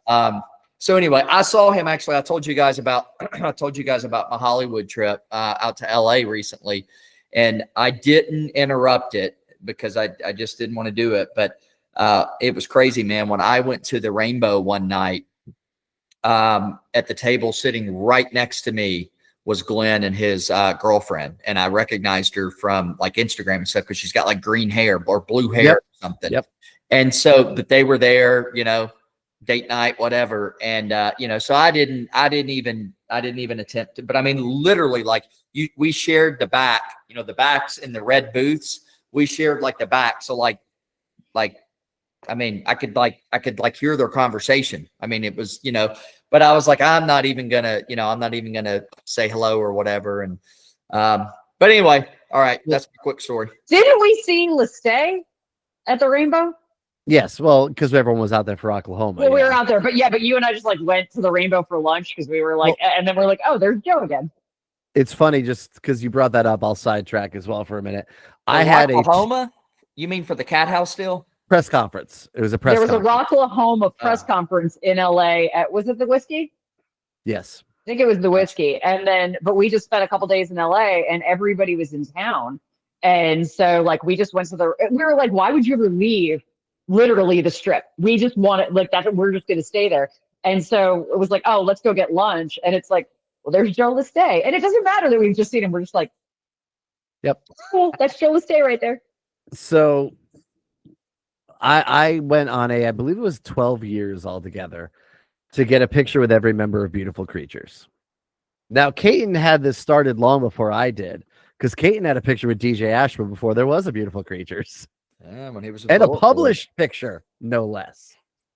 Credit where it's due. Yeah, Sure, that story will come up at a different time. But I got, when Creatures played in 2003, like I said, I got pictures with Joe and with Kenny at that time and Anthony. And the other two guys were already gone. Ashman was already not there. Glenn was already not there. So it took a while. It took a paid meet and greet with Guns N' Roses in Las Vegas. And when you buy a paid meet and greet for Guns N' Roses, you're not getting Axl Rose. You're getting somebody else. And I was hoping for somebody else. I wanted DJ Ashba because I want to say something about Beautiful Creatures. So I get Ashba, Bumblefoot, and Dizzy Reed. Awesome, because I love all three of these guys. So I walk up, I see DJ. The first thing I say, look, dude, Beautiful Creatures is the best album that's come out since 2000. That first album, incredible. Dizzy Reed says, wait a minute, what about the second album? I played on that. Because he did. He put keyboards on 2 songs. And I'm like, look, it's good, but it's not the first album. And he's like, I get it. So I get my picture. Fast forward again 2 years later. Did DJ drop any comments on you? No, it was such a quick, because it's a meet and greet. It's it was a cattle call because I had to jump in. Like I was like, Beautiful Creatures is the best. Okay. Like I just like spit at him and I was like, hey, thanks for the picture. Bye. Yeah, there was no time. But fast forward 2 years later, just like you said, Alice Cooper Motley Crue tour. This is the Crue's final tour. We know, but Alice is opening. But Alice, the word is getting around that Alice is going to stop by a club where the band is going to be playing after the show. And, that side thing that the other guys do. Yep. So I leave Motley during the drum solo. I'm done. I hear Hooligan's Holiday. I'm good to go. And I go to the club. It's already packed. Sure enough, band shows up. Alice shows up eventually. He does 4 or 5 songs. He gets off the stage, and I'm waiting because Glenn is the last one. So I'm waiting. And finally, Glenn comes up. He's close to me, but he's talking to somebody. Anthony Fox. So I'm like, oh, wow. So I jump in. I'm like, guys, Beautiful Creatures, greatest album ever. Can I grab a quick picture? Both of them are in it. I got Glenn. Again, there was no time because it's so packed in this place. There was no time because everyone knew Alice was there. Alice was in and out. Like, you couldn't have gotten a second with him, and who cared? I was there for Glenn. I love Alice, but I was there to finish the Beautiful Creatures. So my picture with Glenn does have Anthony in it as well. That's fine by me. Just that was my side story. Yeah, Hope you enjoyed that's cool. it. That's really Let's cool. go into our top 4. And Carson, let's start with you. Mine is calling back to Psycho Cafe, Someone Like You. That again, the guitar screeching, I've talked about it already tonight. It's just the ego, the vocal performance, the run that Joe puts on it. It's such a good song. And I don't even know. I'm like, do I have I think I have like vague recollections of it from a Headbangers Ball, but it's more the live. That's, being an adult. And when you kick into that in the live show, it's so good. The song itself is so good. That's why it's so high on my list. And I know we've talked about it. The drum build up, when the song starts, like again, after the guitar screech, it's just so solid. It's so good. And it's so worthy of being that lead off. Because like you guys said, it wasn't actually representative of Psycho Cafe, but what a great way to get people to try to get them hooked to buy the album, because all these years later, it always gets me hype. It's just such a solid song. Yeah. I'll speak about it because it's my number 3. Mm-hmm. So I'll just go into it. Yeah, again, that intro guitar riff, unlike anything else you're hearing at the time. The end. Let's talk about the big ending when he goes, someone just like, ow, ow, and just that whole thing. I love that ending, and I just want to talk about something different that because Caton's already spoken about it. But the ending into that, and then when he does the and then the guitar goes bam, da da da, like it follows him, and I'm like, yes, like I love this that. is where these guys between Mark, Kyle, Tig, these guys created such good stuff. Howard Benson caught such good stuff, put it on tape. These guys are just so good at these little moments, and we're so happy that they all came together in this hodgepodge of music that created some moments like that where, again, that song could just end. The song could just end with whatever, but when he does little ohs and the guitar does it too, you're like, well, then that's just cool. That's one of my favorite parts when the guitar follows him and echoes his Yep. whoa. Yeah. Yeah. So I I'm referenced surprised. Yep. I'm surprised, Carson, that you don't remember this video. Because you and me are close and like I'm just because I do. It's weird. Like I vividly remember Headbangers Ball, and I just remember for me it was all the go back and watch it. And I know you've seen it, but go all the crazy colors. I just remember all the colors were like in your face. And it's interesting too. I saw this. Maybe it was the Bang Tango documentary. I don't remember. But I went back and watched it after they said this. They did another video.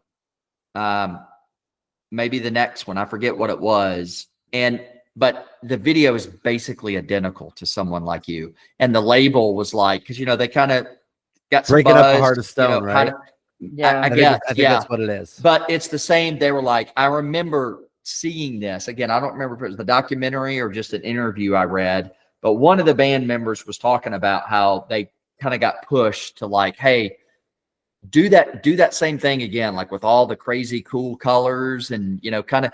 And I went and watched the video, and because I didn't remember that video, and it is very similar to Someone Like You, like the color vibe and stuff. The color palette is but I just remember that video well because I just thought they were cool. I was like, man, this is just a super cool, and I thought it was kind of just a random band. Like I saw a lot of cool bands that were, Slick Toxic. I can remember the Slick Toxic video, and Heaven's Edge, and just, I really didn't know Bang Tango from anybody. I was like, oh, this is just kind of one of those, quote unquote lower tier bands that's not your Poison, Motley Crue. And little did I know at that time how dangerous this band was and what this band was capable of. So yeah. Caton, am I correct? You've spoken about your number 3. Are we still on 4? Didn't we just start 4? I did. Oh, was that 4? What was okay? I was on 4. Sorry, because Someone Like You was my number 3. That's why I got confused. Right. So you have not spoken about your number 4. Because I feel like you earlier had referenced that one of our picks. You just wanted to talk about it anyway, but it was your number 3 or number 2. My number 4. What's your number 4? Go to your 4. My number 4 is Dressed Up Vamp. Okay. Did I talk about that yet? I talked about it. Okay. And I think you kind of ponybacked on me, but if you've got more to say. I don't have a lot more to say, but yeah, I don't think I've done my 4 because that's my number 4.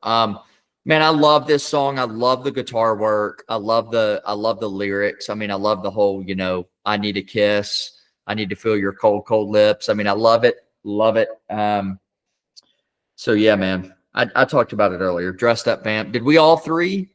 Did we all have it on our list or just 2? Yeah. We all 3. Sure It'd be interesting. Yep. It'll be interesting to kind of do a post-mortem after this, like maybe, leave it in the comments or something. Like it'll be interesting for us to stack and see which ones all 3 of us had, and where the surprises were and where the consistency was. That'll be fun. Yep. So my number 4 comes from Beautiful Creatures. I'm going to guess it's on at least one of your lists, if not 2. And if it's not, I'd be shocked. But my number 4 is Wish. It's on mine. Do we want to talk about? I can wait. I can wait to talk about it. If it's higher than 3, we'll wait to talk about it. I'm good to talk about it now. It's high on my list. I'm okay to talk about it. I mean, all right. Well, I'll start. It's number 4 on mine. Again, Sometimes pretty ain't pretty at all. I mean, come on. It reminds me a lot of a lyric that obviously they wouldn't have known yet, but from Axl Rose, what I thought was beautiful don't live inside of you anymore, from Chinese Democracy, which will be a whole other episode. But it's just that I love that line. And then I'm a junkie for you. Getcha. Oh, Yeah. Like again, we talk about moments. We talk about where the music and the lyrics, how they align, or also how they fill that space. And when DJ goes, "Brr, brr," yes. Okay. Whatever you put after that is going to be good, but it's good because it's Joe just going, yeah. And then, wish I was something. Yeah. Higher. We go up a little bit more. And that's my Joe Lesté impression. Hope you enjoyed. But like, all that's good. Have you ever seen The Devil at Night? Yeah. Okay. Yep. I'm the only one who looks in your eyes. Oh, now I also want to go to the end, the whole ending where he's just doing that whole, the whole, I'm trying to get through to you. The way that plays in. Yeah. So like, this is like, if I'm doing top 5 ballads of all time, and I struggle to call it a ballad, but let's just say it is. This is in my top 5. Easy. This is just a complete great song that doesn't let up. And then for the end, try to throw it all away. And the song veers off. Come on. Yeah. Beautiful. And if I hit everything, I apologize, but I like this song. And it's my number 4. Honestly, looking back, I probably should have put it above someone like you. Go for it. Go for it, Carson. Look. Well, do you want to wait or do you want to talk about it now, Carson? No, it's not in my top 3. Oh, and that's all we have left. So it did not make my list. I had to scale back Creatures. What are you guys doing? Dayton, we out of here. Oh my Wow. word! That is easily, shocking. easily biggest surprise Okay. of the night. Oh. Easily the biggest surprise of the night. Mm. Holy moly! God, like it Let's talk about spectacular. her now. I'm kicking her out of the chat. I mean, listen, this is number 2 for me. Number 2, and guys, listen, it could have been number 1. I mean, this is number 2, probably purely because I just was impossible for me to not let a Bang Tango song be number 1 because of how I feel about that band. I mean, Wish is one of my favorite songs of all time. It is one of my favorite songs of all time, period. It's when the crowds are gone in this. I mean, this right. I mean, this song, I'm just being serious. I mean, this song, like over the decades, has like, I mean, I don't know. I think this is the most powerful song. You talked about how you felt like New Orleans was the most emotionally charged song. I think it's a strong contender right there. To me, Wish is the most emotionally charged song on the album. This song has gotten me fired up before. This song has made me cry like a baby before at different seasons. I mean, really and truly, I mean, just the lyrics of this song are just as potent as dynamite. I mean, I mean, I could literally just sit here and read them all, but I mean, man, I love this song. I'm sitting here. I wish I could sing. I wish I could do what Hyde does, where he just wish I could fly. where he just, yeah, exactly. I love this song. I'll tell you this. I honestly believe that guitar, what you just, yes. that is as mean. I get people that it's a different scale. I get it, but it's not a different scale to me. That is as powerful to that song as that is in Creep by Radiohead that everybody knows, Yep. Everybody knows that, and what's interesting is both lyrics are talking about, I wish I was special. I wish I was someone special. Think about Creeps, but I don't know, man. I love everything about this song. It's my favorite Beautiful Creature song. And it's, I put it up there at number 2. And again, it could have been number 1. It could have been number 1. Carson, weasel your way out of this one. The problem is, it's a perfect album. It's a perfect album. And I have sentimental attachment to New Orleans. I'm not saying that you make a strong case for how emotional Wish is. You're right. I have that, whatever it is, my heart that tugs to New Orleans, that edges it out. But Wish is spectacular. Every song on that album is spectacular. And you're making me choose. That Wish is great. And Wish is, again, another one that's vulnerable. Oh my gosh. Like, you got to be careful, because you poke wrong, you're touching an open wound when it comes to Wish. Situation's always the same. Something's got to change. Yeah. So no, y'all, I get it. I just look. Well, here's what's interesting. I mean, people listen, I mean, that maybe don't know. I mean, Carson and Hyde are brother and sister. So like the surprise and kind of shock with Hyde, like, you guys are normally pretty synced up when it comes to, like, each other's favorites, right? Like, like, you were talking on the last, we already know we have the same number 1. So. Yeah. Like we were, but I mean, you were talking about, some of the Poison, oddities or deep tracks that Hyde had, and you're like, oh, I'm not surprised at all. And I was like shocked that, Pirate of the People was number 1 or whatnot.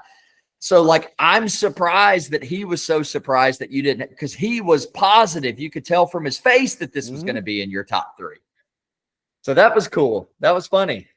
Failure. And yet I don't think he'll be surprised by my top 3. No, That's there's so many. There's so many songs. Because you already know that the top 3 are all Creatures. Yeah. You know that. All right. So to that end, your number 3, Carson, that isn't my Wish. number 3 has already been mentioned by Hyde, Wasted, which, here's the thing, Wasted would have been my number 2, except Wasted has the second best lyric ever. Ain't no saint inside this skin. But there is a lyric that beats it, and that's why it had to come in a little bit lower. Yes. Right there, show it off. And this is my awesome Beautiful Creatures promo standee. Show me the front of that. Dude, where'd you get that? That's killer. That's an eBay purchase. Obviously sent out by the record company. Wow, that's neat. That's really cool. Yeah. Is that from the first album? Yeah. Yes. Yep. I will tell you, this shirt right is there not on an every eBay. podcast. My shirt is not an eBay purchase. I bought this when we saw them in 03. Because you can tell, because it's that, And that one. Well, right. But because there's like nobody, this was what they were doing with girls' shirts at the time. And it's not flattering and it's not comfortable, but it's Creatures. And I bought it and I will never give it up, ever. However, I do have one wardrobe change to go. I was about to say, we're not done. We're not done. But it's like, I gave it all and you wanted more. Like, Wasted is just like, also, Peyton, I think both of us well enough to know that, like you mentioned, Hyde and I are brother and sister, and we've been accused of sharing a brain. We've been accused of speaking in our own language, which is true. We speak in song lyrics and like TV and movie quotes, but like, he and I can be on the phone talking about something, but like, yeah, I'm taking my time with that. And he'll go, taking my time. What? You can't get away with doing that with anybody else. But because we love this album so much, we will have entire conversations in song lyrics. And Wasted is such a great example of the lyrical game of this album. And it's not a light comment when I tell you it is the second best lyric of all time. Ain't no saint inside this skin. We know a chick who has that tattooed. That, like, God bless her, she has a Beautiful Creature tattoo, and she got that done. And like, I'm not a tattoo girly, but that's not a bad one. That's not a bad one. I like it. I like the choice. Both of you had it. I could have easily. Like I said, I knew I was letting you guys carry the flag for Creatures The tonight. Creatures flag. That's right. All All right, so Kaiten, you're number 3. I don't think we've discussed, have we? No, we have not. It was touched on earlier. I don't know if I Okay. said it was my number 3, but it's the one that I messed up on the list, and I was like, oh my gosh, that's one of my favorites. So I had to rejig things. Soul to Soul. Yes. Soul to Soul. So yeah, I messed up and didn't have it on my list, and I was like, I can't just ride with that. Like that has to. So I mean, this has one of the favorite Lesté moments for me of any of them. Maybe I love it. Man, do I love it. Across the bar in a thin green dress, I catch your smile, and then I say, "Oh God." I love that. I love that part of the song. Then I say, "Oh God." But I just think this chorus is so unique. I mean, the whole soul to soul, the way it's so quick, the snippets, the soul to soul. I love it, love it, love it. It's always been one of my favorite tango tunes. And yeah, man, I slotted it at number 3. I think that's a good place for it. Soul to Soul. I want to tell you more my favorite memory of Soul to Soul live. Let's take you back here to somewhere around 2011, Memphis, Tennessee, sitting in a bar, and Bang Tango is just playing whatever anybody wants to hear. And there's this guy next to me who right now is, in the camera looking at me, screaming, "Soul to Soul, soul," and man did it. Dancing on coals. I don't want to do it, but I promise. Soul to soul. No. Dancing on coals. Fuck all that, man. It's called Dance on Coals. The man did it. He did Soul to Soul. He did Dancing on Coals because we were yelling it out. Like that was, and again, that's what he was doing. He's looking down trying to figure out what song he wants to do. And I have this entire show recorded, by the way. So I really would love to I will see get it this. to you. Wow. But like, I didn't know it. So, like he's sitting there, like someone is giving him a drink, and he's kind of pointing. He's like, "Well, I'm gonna do it," and he breaks it in, and you are just screaming your head off. And I hear that when you say "Soul to Soul," I hear you because you're right next to me on the video. I hear you just saying "Soul to Soul" over and over again, and it's so fun to me.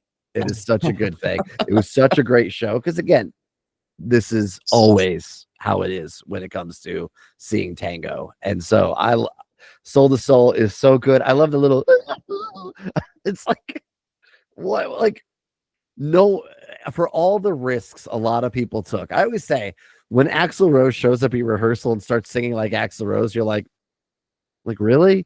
That's how you sing? Like, okay. You're Joe Lesté just going like, okay, we're gonna do it. Let's go with it. That's great. Soul to Soul. It works. So good. I like the bridge on this one a lot. Yeah. Such a good bridge out. So I just wanted to give note to that. Didn't make my list. It was close. It did not make it. Because again, best album. Soul to Soul might have even been in the bottom half of that album at this point in time, like number 6 out of 10 kind of deal, because that album. So good. That was such a good show in Memphis. It's funny. It was like a jukebox that night. It was almost like a special request type night. I mean, it was crazy. And it wasn't a lot of people there. I remember. I mean, it was a very, but we should have been there the night before. It was a fairly, smaller crowd. Yeah, I remember that well. What year was that, you said? It's got to be 2011, 2012, because when the album comes out, because that's the first time we buy the album for Pistol Whips. So it's got to be that. Again, it's that solid lineup: Scott on guitar, Trent on drums, and Lance on bass. Just great guys. 4 guys, by the way. Like, let's also give some love to that this was not a dual guitar band, except for rare times when they had Drew playing second guitar. One guitarist, whoever it was, whether it's Rowan, whether it's him, whether it's Alex Grassi, one guitarist is having to cover what 2 guitarists made on those early albums and doing a phenomenal job. I wonder why they always structured the band that way. And I wonder why. So you had the original lineup that had 2 guitarists, and then I wonder if it was just a paying the bills and Sure. But yeah, you're right, because it was always like that. Yeah, that's not an easy task either, man. No, and again, all credit to Mark and to Kyle. Incredible parts. Again, this band was always a cut above, and we're not slagging any of those bands because we love all of them too. So it's never like, oh, there's crap bands, but these guys had something else going on. I don't know that any guitarist could just walk into this slot and do what these parts were because they're not just big power chords. Mm-hmm. Carson, your Also- thoughts on Soul to Soul? Well, I was going to say, like, neither of you mentioned the saxophone that's in it. Yeah. That's true. And like, because that is a sax, Yeah. right? Like, and I just remember, like, to me, it sticks out because you don't hear Yeah. that much. Yeah. And I think there was there's a couple of Bang Tango songs that do use sax, but but again, it's not something you hear really in the genre much. no. And that always stuck out to me with Soul to Soul. Like, you already have the funky bass, and then to throw an instrument that really was not going to be prevalent in that set. Because also, even think about the logistics of if you're really visualizing, like, oh, LA Strip, whatever, like, they never would have contacted a saxophone player, right? Like, what are we going to use that for? And so the fact that from a textural concept to throw that in there is really unique, and I think just adds to the why Soul to Soul like sticks, why it's so memorable. Of course, the cadence of it, but I really do appreciate the use of the saxophone. Yeah, for Agreed. sure. And you're right. There are a couple other tunes. I feel like I'm trying to think if they're on Dancing on Coals. But there's a few I feel like where Tango's done that. But that's a great observation. True story. All right, Carson, you're number 3. 2. Three All right, was so wasted. now we're on 2s. All right, go for your number 2, Carson, from Beautiful Creatures. From Beautiful Creatures, and the reason this is number 2 is because it has the best lyric ever. I could be with anyone, but I'd rather be alone. Ride. That song. I mean, there's also things like, I don't give a damn about who you are or what you need.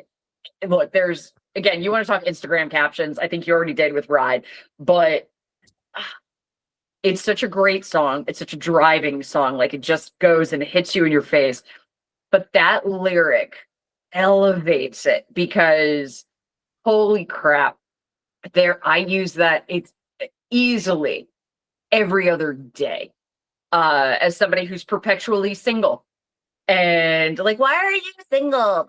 Well, I could be with anyone, but I'd rather be alone because I've seen what's out there. But there's also days where you just had enough people. And it's nice to feel recognized in such a killer song that from this band who gave me this amazing album to have this gem of a lyric. And like I've told you on this podcast, I'm not the biggest lyric person, but oh my God, do I gravitate to the lyrics on this album. And this one specifically might be my favorite lyric ever. I've spoken about Ride already. Kaiten, anything to add? No, I think you make a good point. I mean, the lyrics I am a lyric guy. You say like, as much as sometimes I'm not a lyric, I am like that. For me, lyrics are massive. And you're right. I mean, it's strong. It's strong. There's a lot of emotional energy. There's a lot of emotional stuff going on in this Creatures album for sure. Mm-hmm. There's a strength to the vibe of Ride, which is again having the confidence in yourself, that there is a strength in it. There's that, like I talk about, like music really can be a shield. It can be a backbone. It can not just pump you up. It really can make an armor for you. And this is a song that I swear I wear like armor, and it just resonates. Yeah. No, absolutely. The song, it's shouting at the rooftops. It's kind of the best way to say it. It's shouting it from the mountainside, like, here's what I am. And it does a good job. And in a lot of ways, it's almost like Freedom from Deuce kind of was a continuation of Ride, just not as great as Ride. So sequels rarely are. Kaiten, your number 2 was Wish. Anything more to say? No, that was my number 2, man. One of my favorites. All right, my number 2 from Love After Death.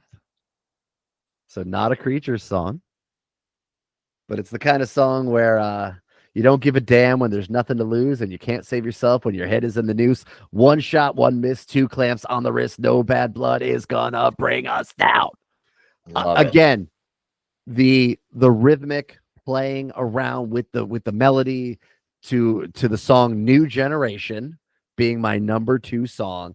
I absolutely, this thing is heavy. Let's just say it. This thing is heavy. To start off Love After Death with this song, with that riff, it's actually reminiscent of Black Sabbath. Yeah, sure. Zero the Hero, which is an Ian Gillan era Sabbath. It just has that same Sabbath is a little slower because they're a little more brooding. But New Generation, I just can't imagine if this had come out. And let's say I'm 7-8 years older, so even older than you guys. And I like Bang Tango. I love Dancing on Coals. And I hear there's a new Bang Tango record come out. And I go and buy it. And the first thing I hear is okay. And then Sinners Get Shot, tried hard just to get away. No one seems to know why that game is so hard to play. Like, okay, I don't know what I'm doing with this. Because, like, okay, this is not Soul to Soul. This is something very, very different. And again, going into the chorus, I like when he hits this high thing. No bad blood is gonna bring us down. Bum, bum, ooh. And then I love in the final version when he when it goes into kind of comes back around and don't give a damn what these other two lose. I've seen the reason why. I've seen the people cry. I have felt the pain. It's like, and he fucking goes for it. It's like, yes. Oh my God, what a great way to bring it back while also hitting it new because it's stopping the verse in the middle. Oh my God, just such a great song. The ending is just huge. Again, the drums are big. And then that last scream he does, "Oh, generation." Okay, like again, Lord knows I'm no Joe Lesté. Wish I was, but that thing makes me crank it in the car, makes me scratch my voice out. And I love every second of it. I can't rave on about New Generation enough. It is why it is number 2, because it is that good. And let me tell you, it's close to number 1. That's how much I think of this song. It's close. Carson, thoughts?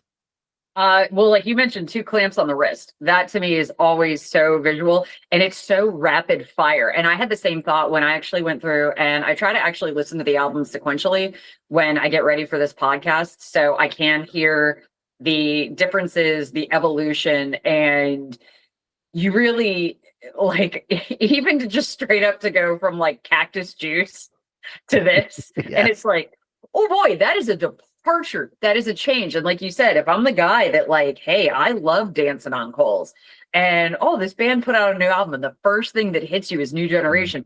I don't know that I'm prepared for that. And yet for the time when it was released, it settles really well into that whole mid-90s vibe. And even though I don't think they were taking the outside. It doesn't sound to me like they're trying to be anyone else.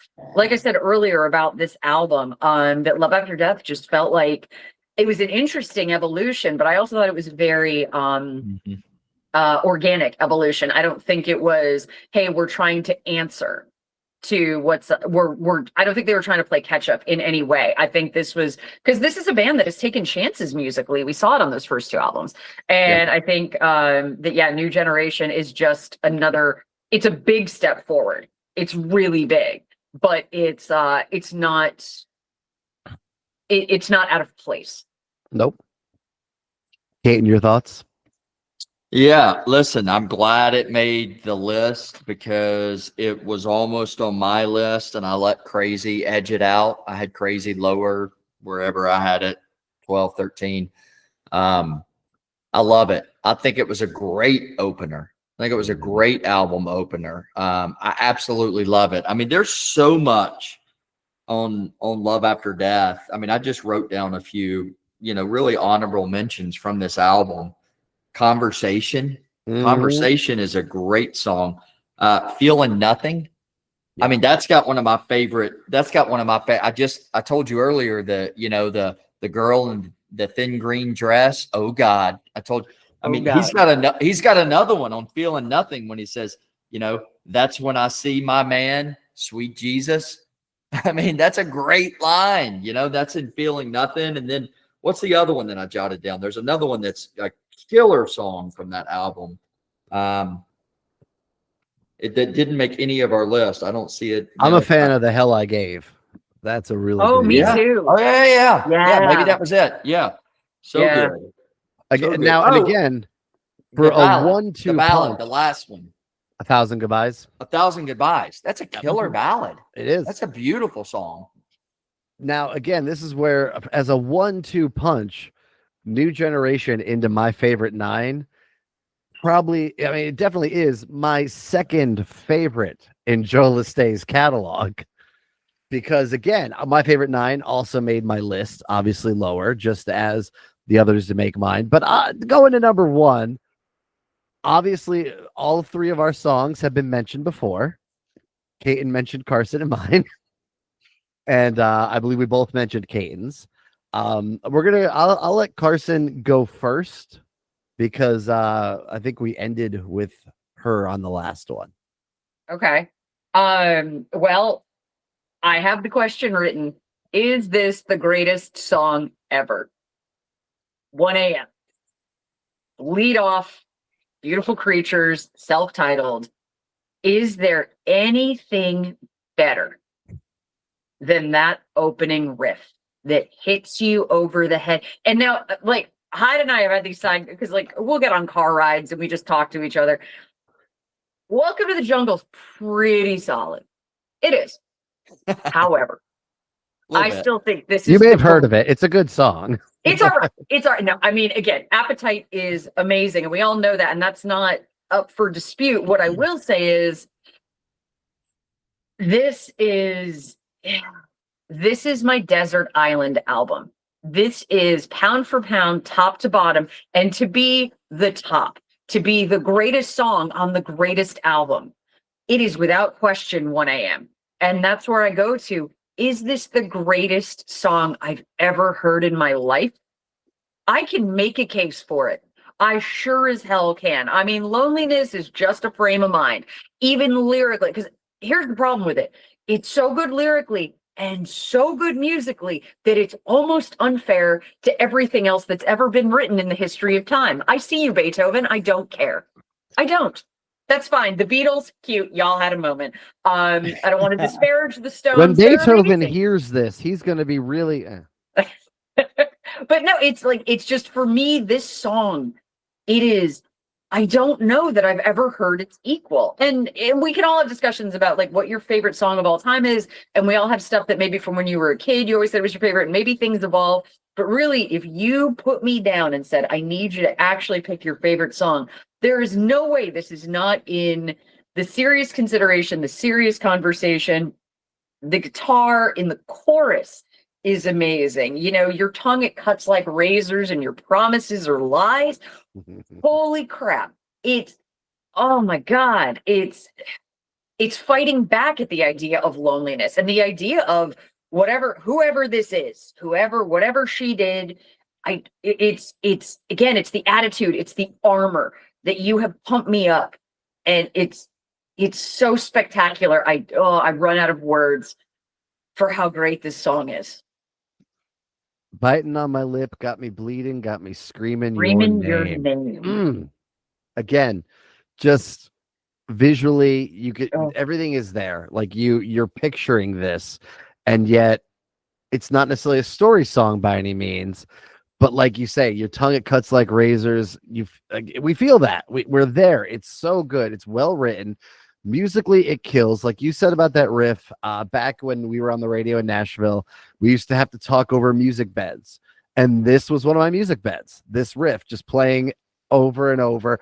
And I would actually, you're supposed to kind of play your music and talk. I would always turn it up a little so people would hear it and bring it back down, with the hopes that somebody go, what was that? One time it happened.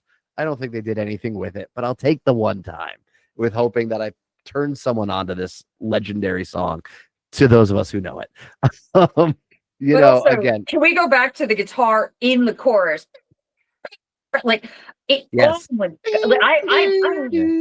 yeah, it's like, oh my gosh, it's just so stellar. It is so beautifully produced and put together. There is not a note out of place. There is not an instrument out of place. Joe's vocal performance on this is great. And it's like, even going back to, got biting on my lip, got me screaming your name. It's sexy and it's sex, but it's also like, again, it's the hurt, there's the pain, like it's a dichotomy. There's so much happening. Like, again, it's 1 a.m. I'm alone again and I need it for it's all over the map emotionally, but not in a disjointed way. I am losing the plot because this song is so good. It is so good. And even at the end of the chorus, with da da da da da, where the hell are you? Like the stops. We talk about the stops of tango. Same with Creatures on this. There's the stop where that gets its moment to hit you in the face. Then going into, of course, the bridge, allows just about a breath away, all that. And then the end, you mother effing lied to me. And then we go into one of the greatest solos of all time, in my opinion. How do we know this? Because on the Valentine soundtrack for the movie, there is a demo version of 1 a.m. released, and it's got a completely different guitar solo. And let me tell you, it's a good guitar solo, but it doesn't flow as well as the final guitar solo does. So when he hits with your mother effing lied to me, bow, you get that long note first, and it's like, there it is. And then you go right into it. And it just fits down to hitting the da da da da da da, and that's straight out of the riff. Again, perfect, leading us back into the chorus. It's just well crafted.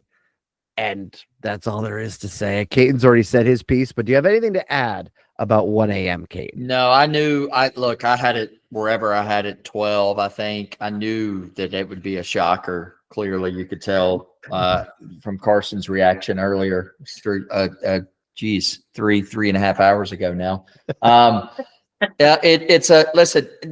It's the testament. It's a testament to this album and the perfection of this album.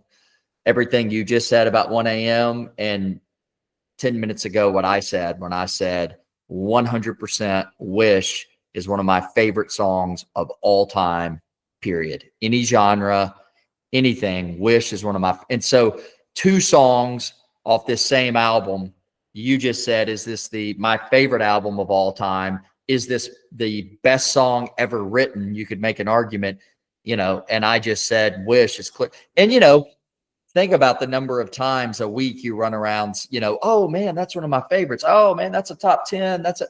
Everything can't be a top 10, right? Exactly. If everything was a top 10 that the 3 of us threw out over the last year, oh, that's a top 10.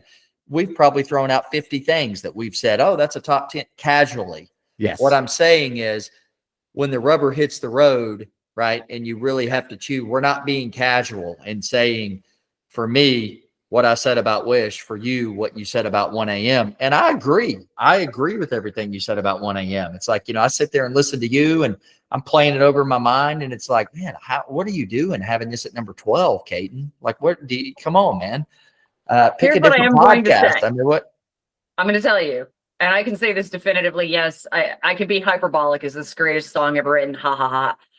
This is the greatest song to have come in the 2000s. It is the greatest song of this century so far. And that is, nope, you cannot tell me differently. I cannot. I'm going through in my head in things that I've loved, music that's come out that I loved. And you know what?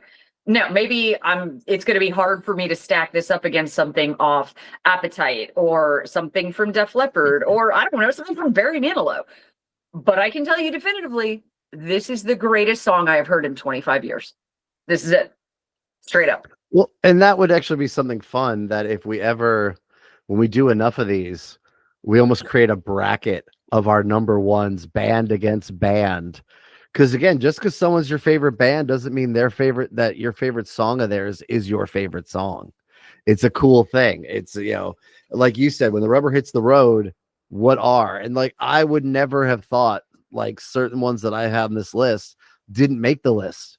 Breaking Up a Heart of Stone was a hard one not to put on this list. Because if you'd asked me what my top 2 songs off Psycho Cafe were, I might have said Breaking Up a Heart of Stone in that list before I gave it more thought. And that's why this is fun as well as agonizing at the same time.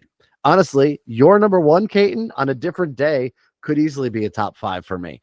as I watched it fall down the list, I was like, what is wrong with you? Like, I had to really go, like, do I really like dressed up Vamp that much? Yeah. And ultimately I did. Like, ultimately, when I put them, stacked them against each other, I'm like, there's just something about dressed up Vamp that hits me for whatever reason. So with 1 a.m., it is anytime I've ever played Beautiful Creatures for somebody, it's real easy to just pop it in the CD and start at song 1. There is that ear perk up because the guitar is different and it sounds different. It's the same thing if you were to play Appetite for somebody who had never heard it. To hear that, like, it gets your attention. So it's done its job for those of us who love it. I'm going to pass it along to Caton to give us his number 1 because we've already talked about it. Or Carson, you have not yet. You said you'd wait. So yeah, my number 1. I mean, I love it. Hyde is very presumptive, but he is very accurate. So my number 1 is Dancing on Coals. It was easy. I mean, that's always been my favorite tango song. I love it. I love the guitar intro. I mean, I just think it's so unique. You talked about the guitar intro for, Someone Like You was unique. I mean, this is even more so, I think, in my mind. Just I mean, it's like a race. I mean, it's fast, right? It's like, whoa, it's and just when he kicks in, I mean, Lesté just with the vengeance. I mean, just I love when he kicks in on this song. I love there's even silly things that I love about this song. Like, I've always thought it was cool. I mean, somebody could almost argue like, wow, that's kind of corny. I've always thought it was kind of cool. Like, I've lived a million times before and I've seen a million ways. That psychedelic crap coming through the front door, getting kicked out the back. I always thought that was cool that he threw in crap. Like, how many of these guys did you hear using the word crap in a song? The answer is none. None. Right? There's another word that people use. I always thought that was cool. He was like that psychedelic crap. It's like, he didn't care, man. Like, that's what fit the song to him, and what there's one more line I was going to mention with me, being a little bit of a lyric. it's a George McFly moment to me. I feel like he was like, do you really think I should swear? And I feel like the answer is no. I know. It's like, did he really just say crap? It's like, but yes, I'm going to tell you, I like it better. If he had said psychedelic S, it's not as fun to me. There's something to be fun about that psychedelic crap. It like, is It fun. just sounds like the old guy complaining. Here's the other lyric I love. Don't go looking for answers because the road is always bent. The fools use the system, but I know that it's spent. Ain't no fool, no. I mean, I love that. Dancing on Coals, it's my number 1. The guitar intro. I think the reason it's my number 1 is I think it showcases every member of the band. I think it showcases every member of the band perfectly. So Lesté's lyrics are stellar. The guitar playing is stellar. The drums sound great. Cow always sounds great. I just, my number 1. Did Joe miss his calling as a rapper? Because he's so good at rapid fire lyrics, or at chopped lyrics. Again, smacked up, cracked up. But when I think of Dance on the Coals, it's funny when you said it's like a race, and yet think about it's a fast tempo, but think about the relaxation of the pre-chorus. Yeah. Sometimes I get tired and I cannot sleep. It's chill while also maintaining the tempo doesn't change. It's just we go into just a big, wide open, very clean chord. The guitar gets real clean on that ring. Sometimes I get tired. It's so good. But also melodically, to match that up with the lyrics, to what the lyrics are saying, there's an artistry in that. One other thing about the lyrics in this that I love, and we've talked about it a lot tonight with the lyrics for Bang Tango, is the twist, which is sometimes I lose control, it takes control of me. I love that they like hooked it on itself. And they do that in a fair number of songs, which I don't think you get in a ton of bands, that there is a bit of a mastery to these lyrics. And I think Dancing on Coals, it's so on display, especially when then you get it juxtaposed to the music itself. Yep. Well, there it is. That's my number 1. There it is, the number one, the top 15 Joe Lesté songs as ranked by us individually. So really, there's some combination between 15 and 45 in there, and that's pretty good. It's a lot of good listening. Sadly, the first Beautiful Creatures album not on Spotify. Sadly, Love After Death not on Spotify or Apple Music. So they're out there. Do a little searching if you haven't. Just again, send in mad love, Joe Lesté, and everybody who's ever been in a band with him. He'll tell you there are times it wasn't easy. You know, he'll own it. Again, had the opportunity to talk to Joe so many times. He's always fun. He's always humble. He's always just a really good dude. And man, that's what you want. So I love that we have gotten together to celebrate one of our favorites. Yeah, this was a lot of fun.